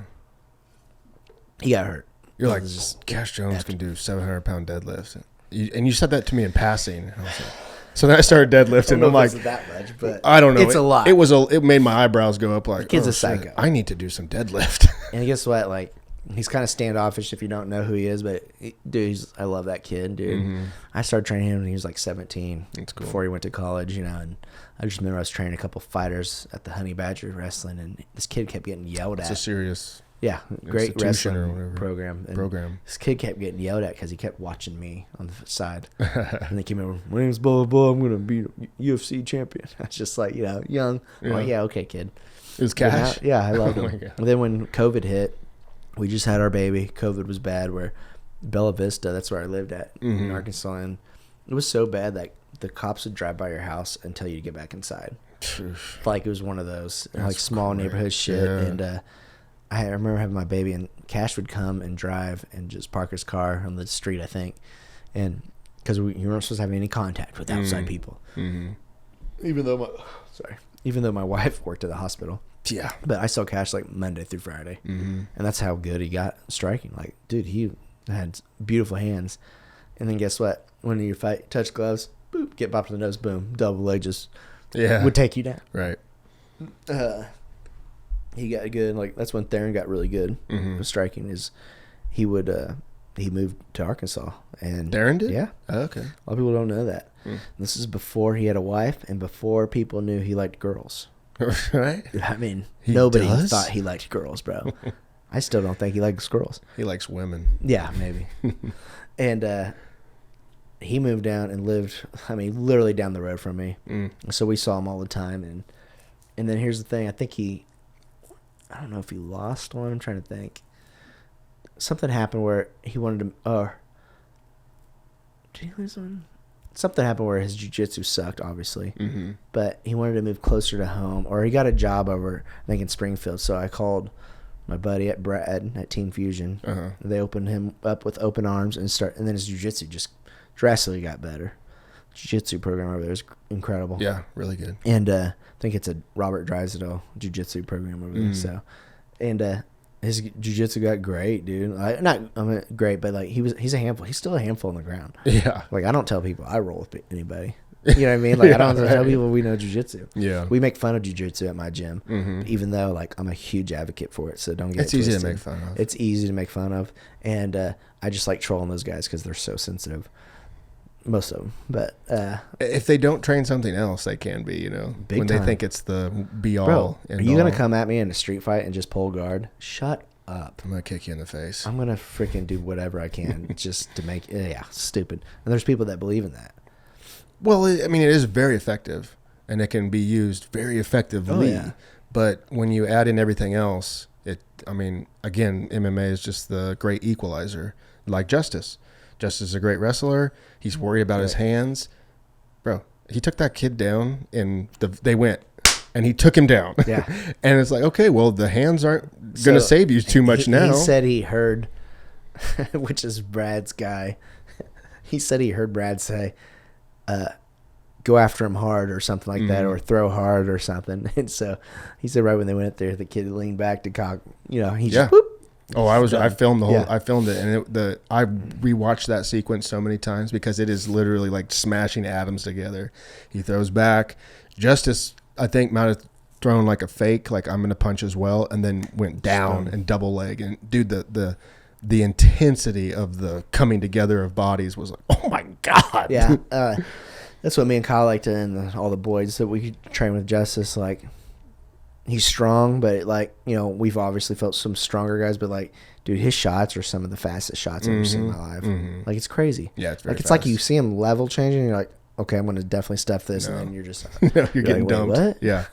But yeah, I mean, the great equalizer, I think you can take that two ways. You can take it, you can get all egotistical and be like, well, if if I kick you, you're screwed. Like, well, if I take you down, you're screwed. Right. And now we're even. Now, guess what? I got to watch out for your kicks because they're really good. But you got to watch out for my takedowns. And there's this different, it's a different dynamic, which, again, boxing, like, you're a great striker. I'm an okay striker. You're probably going to get me, but we can work hard. You throw in all the other stuff. Now we got a chess match. Yeah, I love wild. that, dude. It's crazy. Anything can happen. Mm-hmm. Like I said, it's, you know, it's like a just controlled car wreck sometimes. I don't know if that even makes sense. The combos are insane. Yeah. Like 1, 2, 3, knee, kick, turn around, spin. I mean, they can just get so elaborate. I got so more involved in boxing where my pad work got so much better, but then I missed doing like MMA stuff. You know what I mean? Because I started off in MMA. Yeah. Knees, elbows, blah blah blah, kicks, and I can do that with anybody. And like, that's what's cool. Like, there's guys that only hold pads for Muay Thai, and there's guys that only hold pads for boxers or karate, whatever. I can do it all, and that's what helped my mind expand on the holding pads for people too. Well, and that's the thing, as a athlete or trainee or whatever. People just get so, like, when you're striking, they think this is all I got. And when I started training, one of my intentions was to remind myself, like, you have you got the knees, you got the feet, you can do some defense, like you can back up, create space, like you have a lot of other options than sock and bop and robots, you know, which a lot of people when I started out was forgetting that I have all these other weapons. And so a lot of times when I'm sparring now, on my mind, I'm thinking, don't forget your knees. You can shoot these knees in anytime that you might see an opening or something. Yeah. Before we had Carthage, we had this kid in there. Kid's just a twerp. I think he's an idiot. But anyways, I'm not gonna say names. Everybody knows who he is. But he was talking smack and called me like, oh, I haven't boxed you yet, blah blah. And so I just I played with him and just beat I didn't hurt him, but like I just let him know, like, you're nothing to me. And Theron was laughing because I guess he walked over to Theron and was just like, dang, dude, he's actually, he has hands. And Theron's like, you think he just learned this from YouTube? You know what I mean? Like, I don't know. It was nice and humbling just to humble that little cocky little shit a little bit. Kid's still a twat. Hey, twerp, martial arts is really good for that. Yeah, no. Personally and that way. Yeah, that's like we get a lot of guys come in Saturdays that are from different gyms. Most of them aren't around from this area. I got a few from Joplin Brotherhood that come that are awesome people, which, those guys are all cool over there now. Well, they've always been cool. I never knew who they, never trained with them before. Right. They do good. I got some Springfield guys that come down, Arkansas people come down, and so some days like we'll have like 56 people. Sometimes it's a lot. Just crazy. Yeah. Saturdays are so much fun. Oh, dude, they're so fun. Yeah. Like last Saturday was more of a chill. Yesterday was more chill, but the work that we got in was insane. Yeah. I had 5 guys that just round robined each other, and it was nice. It was nice. It was awesome. Then we rolled afterwards. You know what I mean? And but I forgot where I was going with this. But cross training like that is it's so important. It is. You know what I mean? But the kid, like, anyways, if you got a guy from a different gym and they kind of go hard, then I look at my guys, I give them a thumbs up. Yeah. Go for it. Have fun. They signed a contract. Go, let them know. They signed the waiver. Yeah. They let them know. And they'll find out quick too. And then it's an easy way to slow them down. And I've had that happen to me before, where I kind of get a little excited, I get out of control, and Zarek just gives me a and I'm, okay, I need to dial this back. I need to calm down. Yep. I mean, that's part of the training. Part of the training is learning to control emotions, because I mean, there have been a few times I've gotten popped, and I felt I guess it's rage or frustration, and I'm like, that's like little boy, that's like a kid, like, you took my toy or something. Yeah. Like, where did that come from? let's settle down. Okay, we're here to train. We're here to practice. Some of these guys that just start training like that too, and they get hit in the nose, and once they figure out like they're not going to die from a bloody nose or a bloody lip, like I tried telling them, I was like, this is the fun stuff you get to do. Like the hardest thing you did was walk in those doors. You know what I mean? Like show up, just like take time out of your day to come be vulnerable to something else that you're not good at. You know what I mean? That goes from anything. Any kind of sport or whatever. You know what I mean? Like, I'm trying to think of just an example. Like this one girl, you know, she, you know, sparring more. Liz, you know, she started sparring more, you know, and Raven dropped her twice yesterday. You know, a little bloody nose. You can tell she was a little emotional about it, but at the end of the day, like I told her, I was like, hey, you're doing great. Yeah.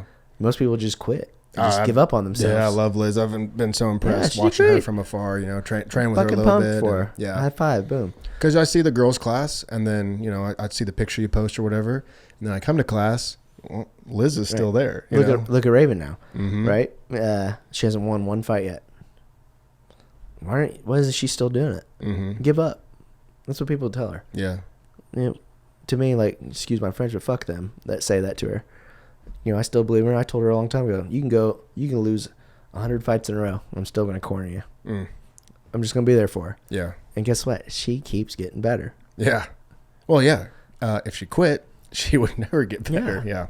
And guess what? That first win, wherever she has it, when she'll have it, is going to be awesome. The best feeling ever. Because she didn't fucking give up on herself. She persevered. She kept showing up to class. She kept teaching class. You know, she didn't listen to the people telling her to quit. Like, yeah, that's the payoff will be so much greater. Again, that's good people that there's great people in the sport. Obviously, you got your bad ones too. That's like anything in life, but yeah, dude, I'm blessed, man. Yeah, I get to do cool shit. So, I mean, is it next month? March? Yeah, be a year. Yeah. What sort of things are you looking forward to in the future? Because now you don't have a job, you added some new coaches. You don't have a traditional job. You still live with my mom and dad still. Hey, I'm thinking about moving back in with my mom and dad right now. But like, what sort of vision do you have for the future of your gym? Obviously, I want to get a bigger place. It'd be cool to bring something to Pittsburgh, just like a satellite gym or something. Kind of like that, like where it's like a 24-hour access workout facility. Okay. Not like a workout, but you got like a bag room. That's all you're doing. And boom. Like something that's already there? Like Penamoni or something?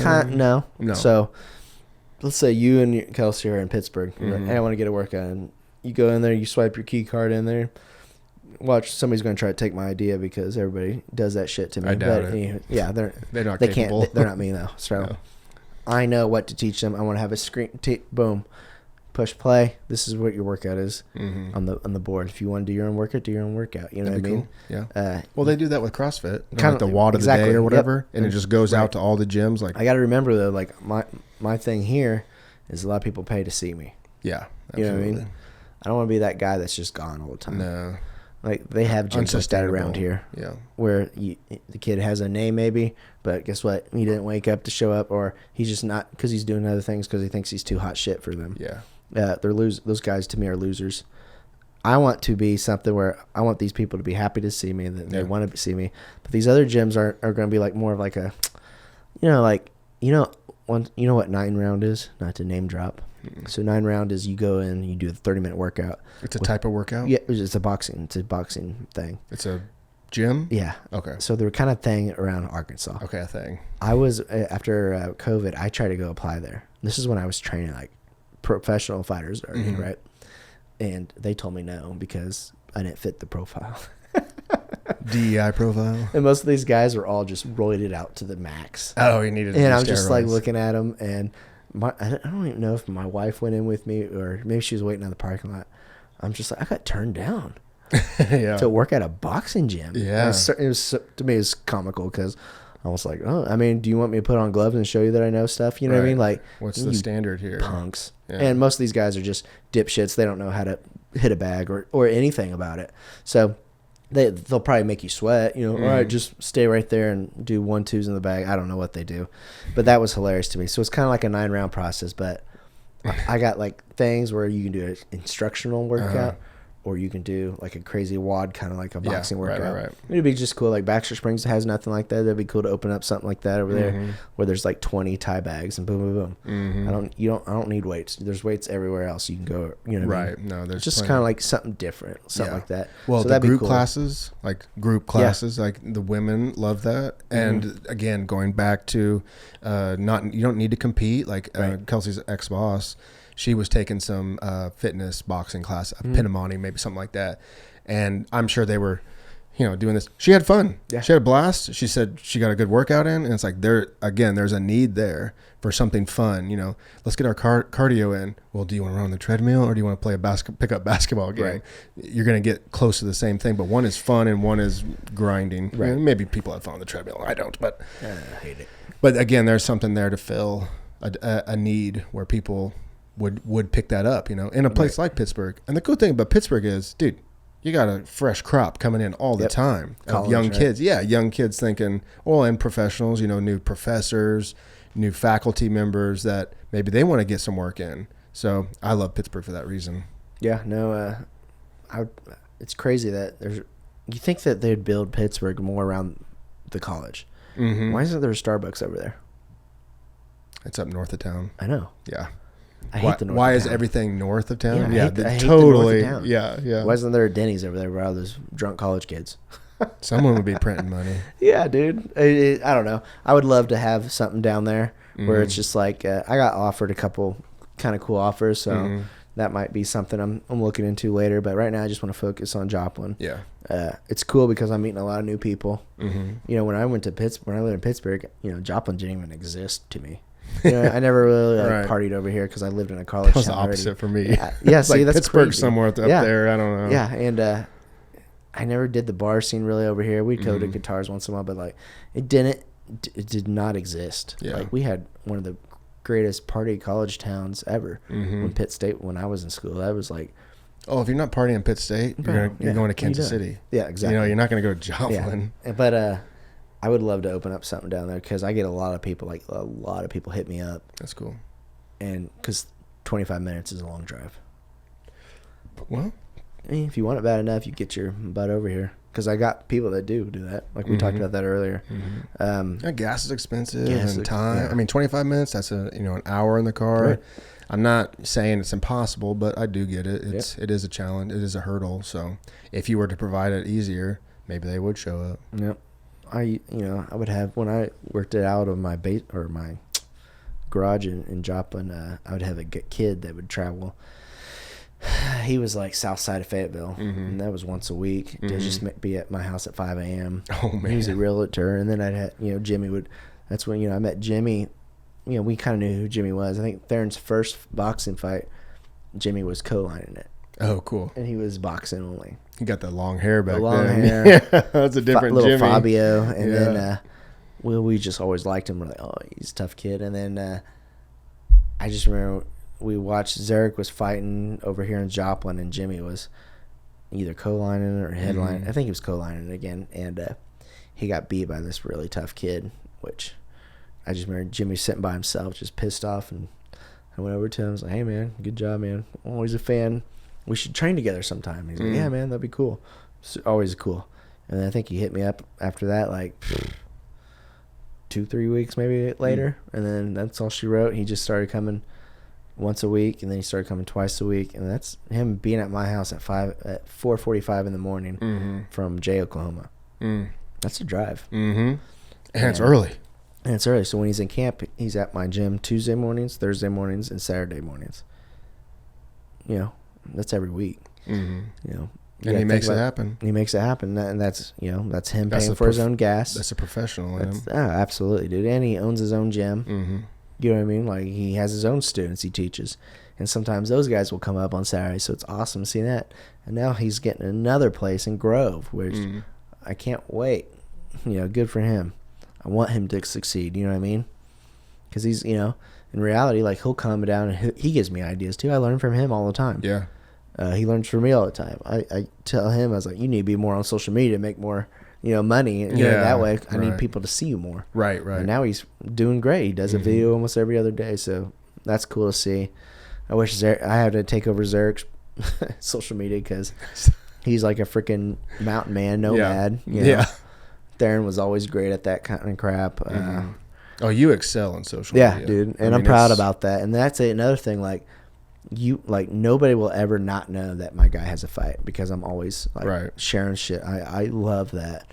And I get a lot of people hit me up all the time because of my social media.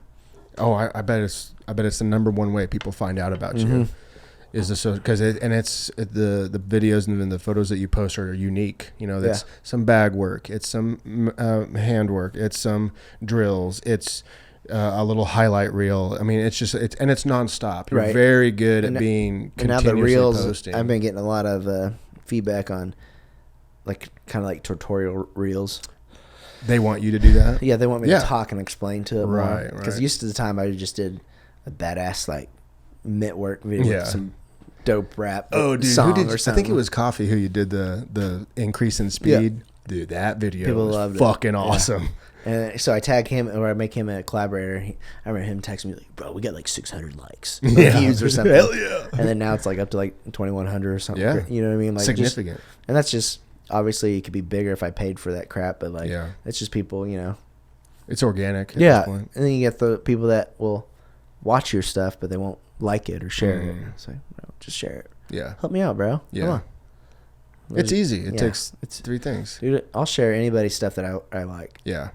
Oh, I do that a lot where I'll be flipping through and I'll see someone make a video that I know and I'll flip past it. I'm like, why didn't you like that? Go back. Right. Just give them a like. Like they put the hard work in. Like, I don't know. I like everybody else's shit. Why wouldn't I like their stuff? Right. It's an easy way to support. For sure. Dude. But I think you're pretty damn close to a master of being in the public eye on social media. Yeah. It's cool when you get like noticed. You know what I mean? Like, you know, some people come up to me like, or you know, just at fights. It's like, "What's up, dude?" Like my mom and dad always tell me that strangers come up to them all the time. Like, "Are you Ryan Mosburg's parents?" And talk to him. And dad's like, "Most of them are drunk, but yeah, right, yeah."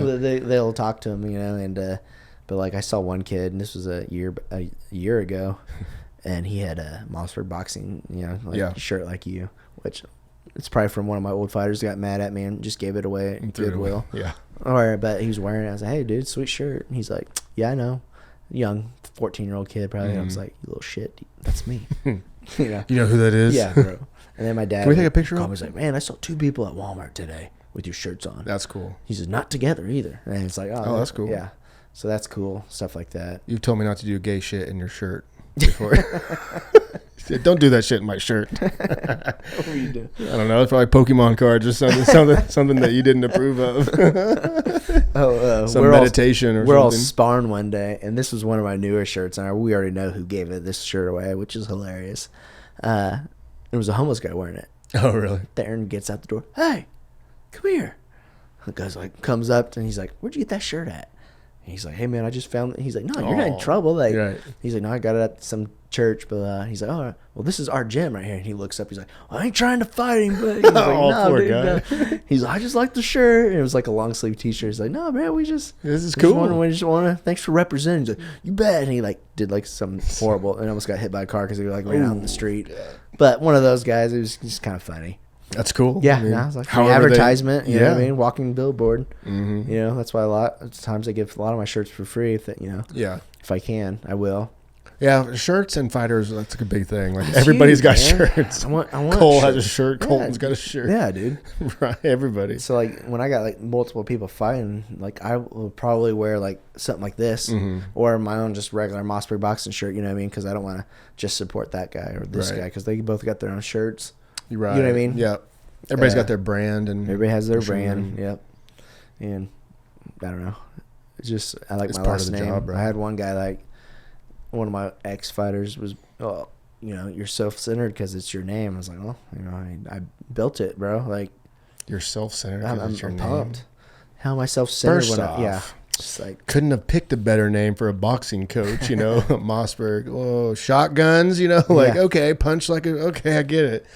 Yeah, it's what are people supposed to do? Not use their names? God forbid. You know, LeBron James doesn't have LeBron James shoes or whatever. And I got mine, you know, talking to, you know, Jason Perillo again, one of the You should look him up, man. He's just so good. And he goes by Pro Boxing. And so I talked to him about it. Right. And he's like, no, dude. He's just be proud who you are. Like, if you're starting something out there, nobody has, like, you know, that's all you, bro.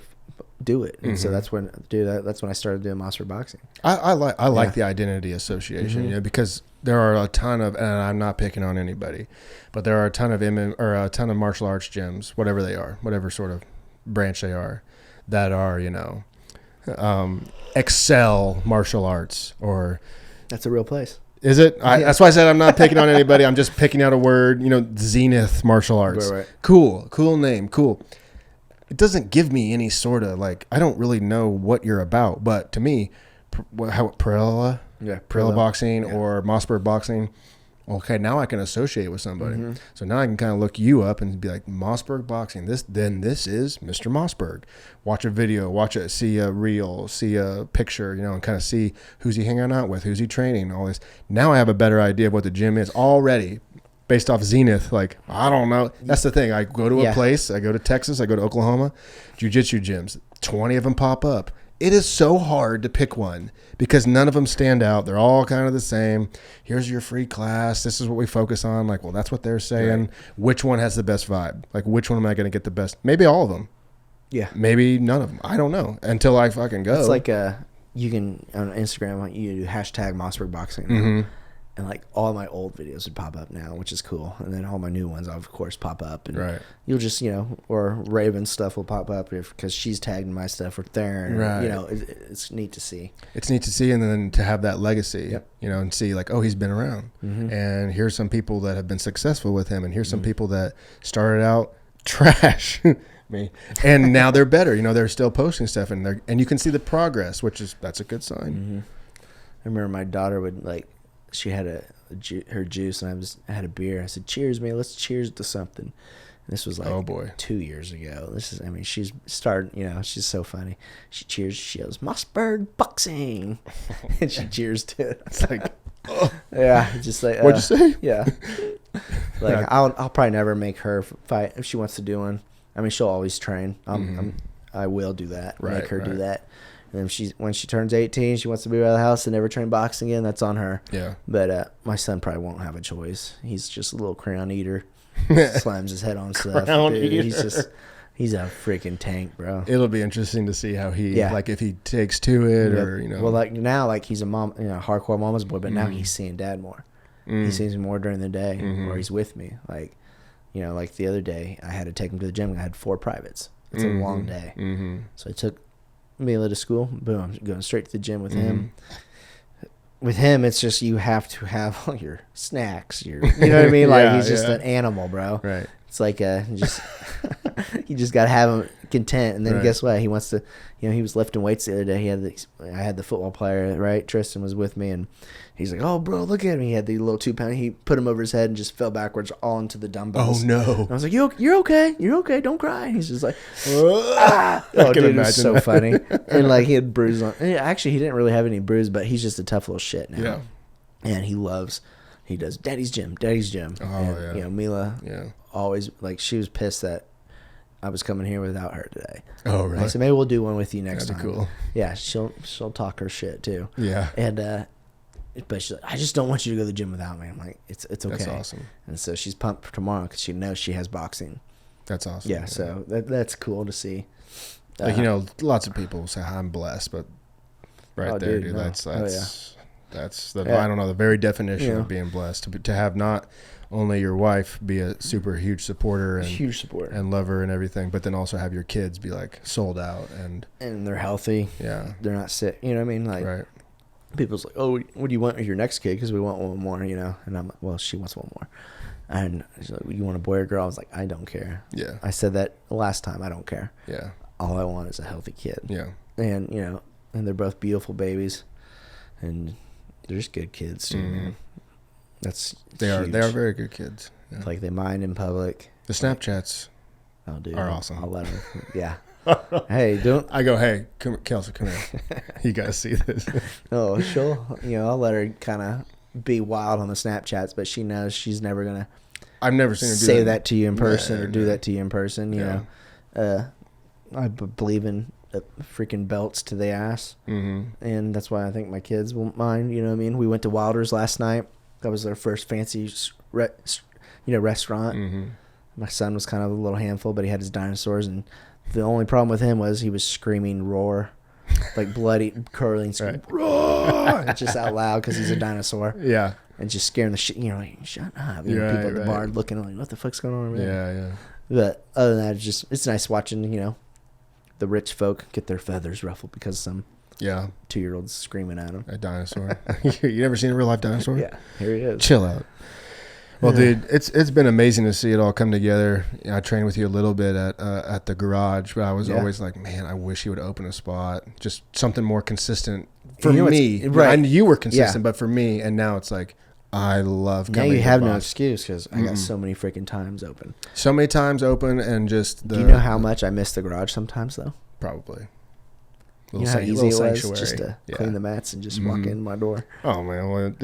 Every time I trained, I had a beer with you. 100%.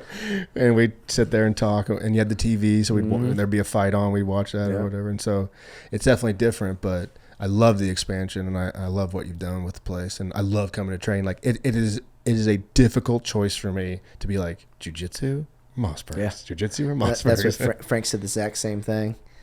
And now since I told him, he's like, well, you're fighting, so you need to be more with me. Yeah. And then after this fight, then do me 2 days a week, jiu-jitsu 3 days a week or whatever.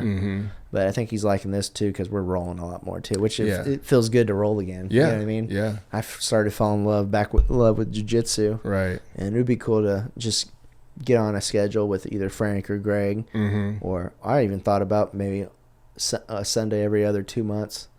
Opening my doors to the jiu-jitsu community just to come over and look at the gym and just do an open mat. And then, like, hey, I got gloves there if you guys want to put it on. Because some of these guys think that we're punching them in the face. We don't have to do that crap. Again, just let me, you think jiu-jitsu is hard and a great workout. Let me show you a boxing workout. Or just let me show you a combo. Yeah. I didn't think combos ever worked. I thought they were silly. I'll make you guys look like complete idiots. You know what I mean? Yeah. But that's me rolling with a good purple belt now. He can make me look like an idiot. You know what I mean? Like, but that's I love that. Yeah, that's the refinery process, though, of you don't know everything.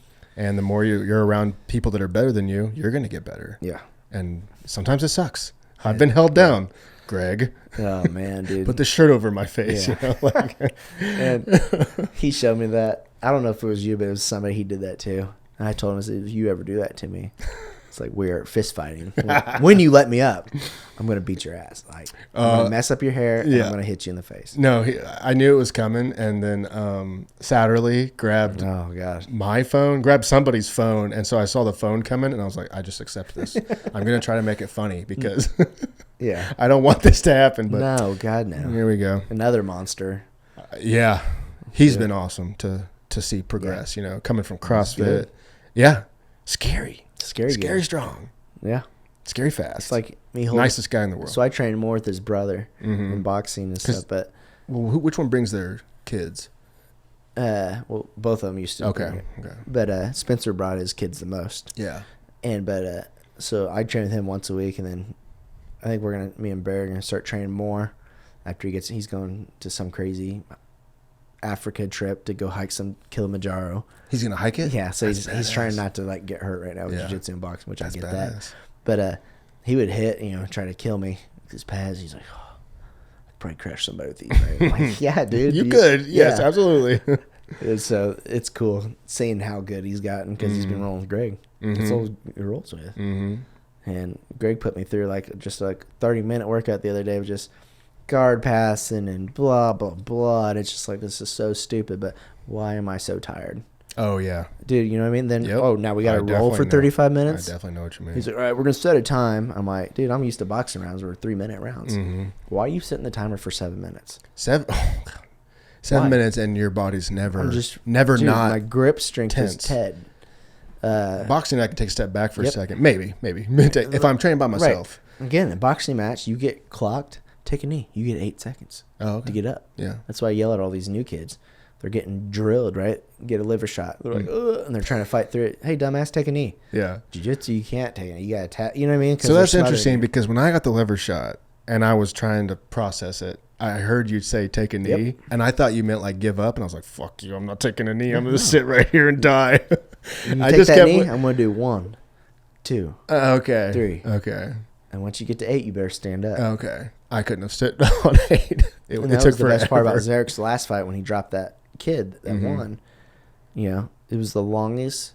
I've never seen a kid get up on 9 and be okay to fight.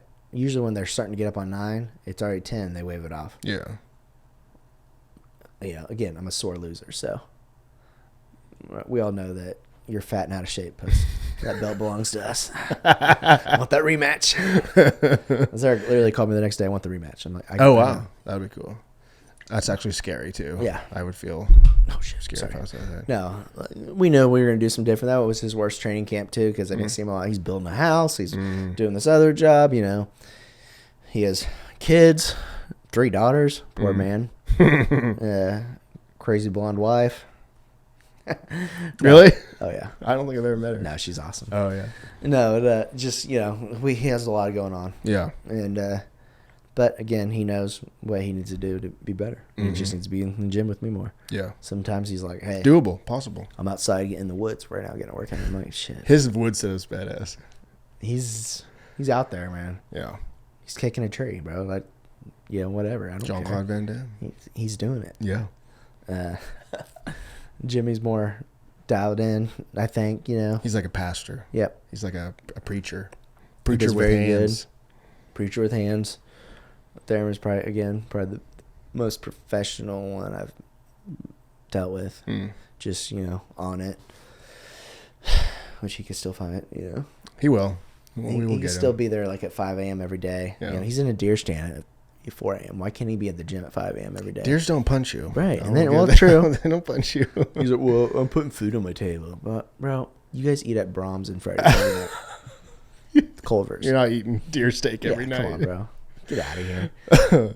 Well, a while back, about a year ago, I messaged your wife because you opened the gym, and I wanted to get you something. I wanted to get you a gift, like a congratulations opening the gym. I know it's been a year, and it took a while. But I said, you know, I asked her some questions, and it's not a Christmas gift, but I did use Christmas paper. But this is a gift for you. Thank you. Congratulations on opening your gym. Should I open it now? And, or yeah, go for it. Yeah. Okay. And many blessings on the coming years. But I hope you like them. Oh, gosh, you I hope tape you're- this good. I hope your wife told me the right information.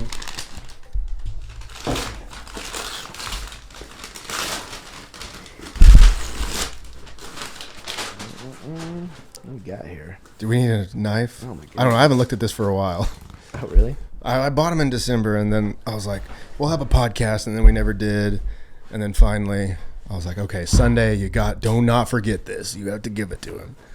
Been sitting in my closet for a while.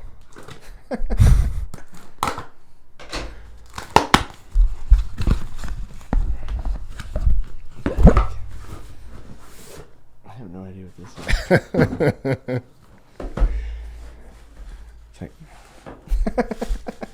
There you go. What do you think?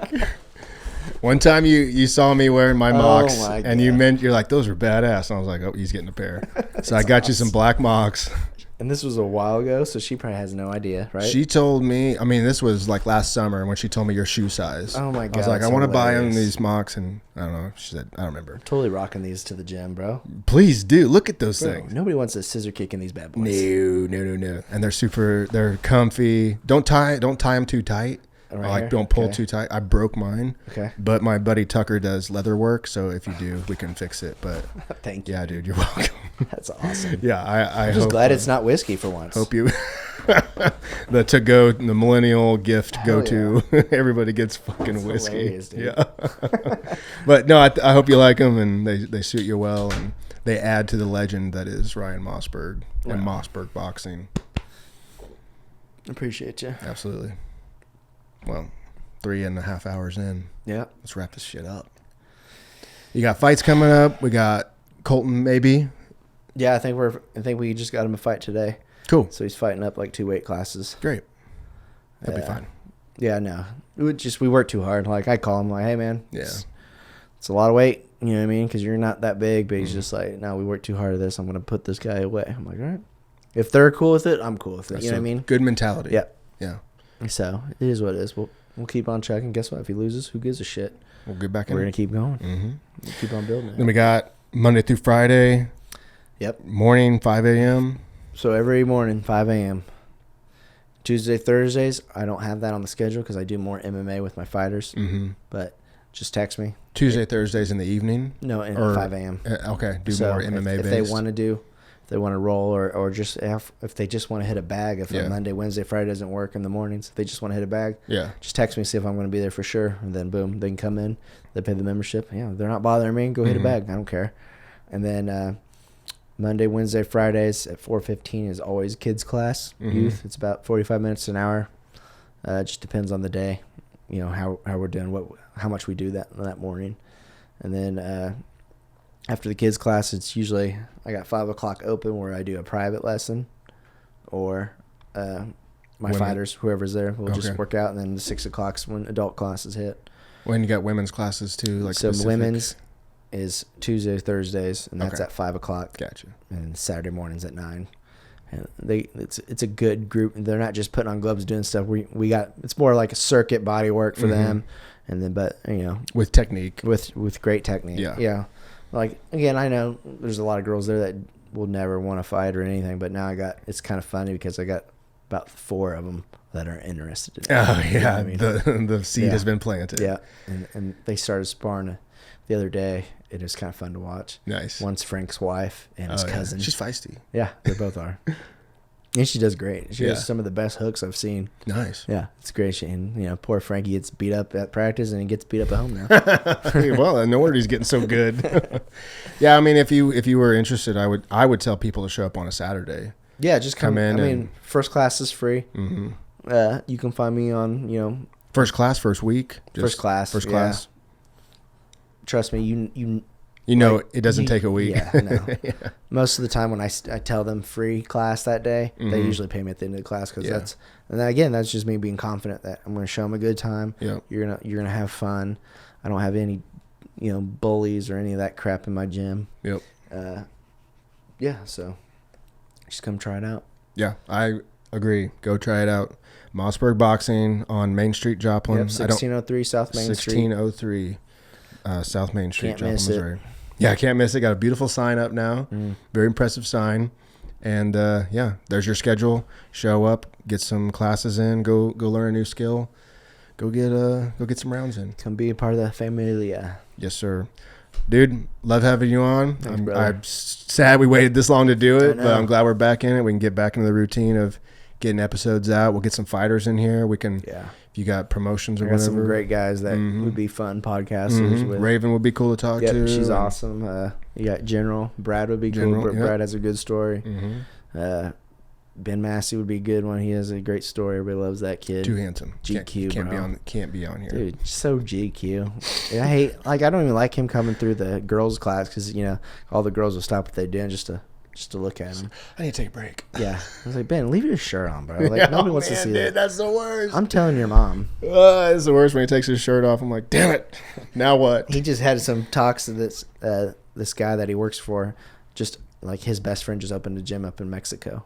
Oh, yeah. So they want us to come down, maybe do. He was telling me about that. Mosburg Boxing. There's some Mexican guys. He wanted to have a actual fight. Yeah. And I told him, I said, hey man, I'm cool with that, as long as once we win, that we don't get executed at the end. Yeah, right. I want tequila, not fucking executions. I don't need to die, bro.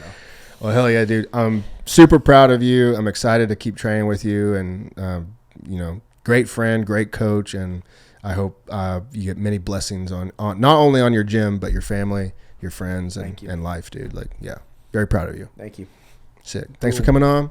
Thanks for listening, everybody. Sci-Fi Friends episode, no telling, 84, 5, 6, whatever it is. I hope you enjoyed. Go check out Mosburg Boxing on Main Street in Joplin, Missouri. Reach out. He's like I said, he's very active on social media. So if you have any questions, reach out to him. He'll message you back and get something set up. So hope you enjoyed today's podcast. Have a great week. Go punch a bag. Peace.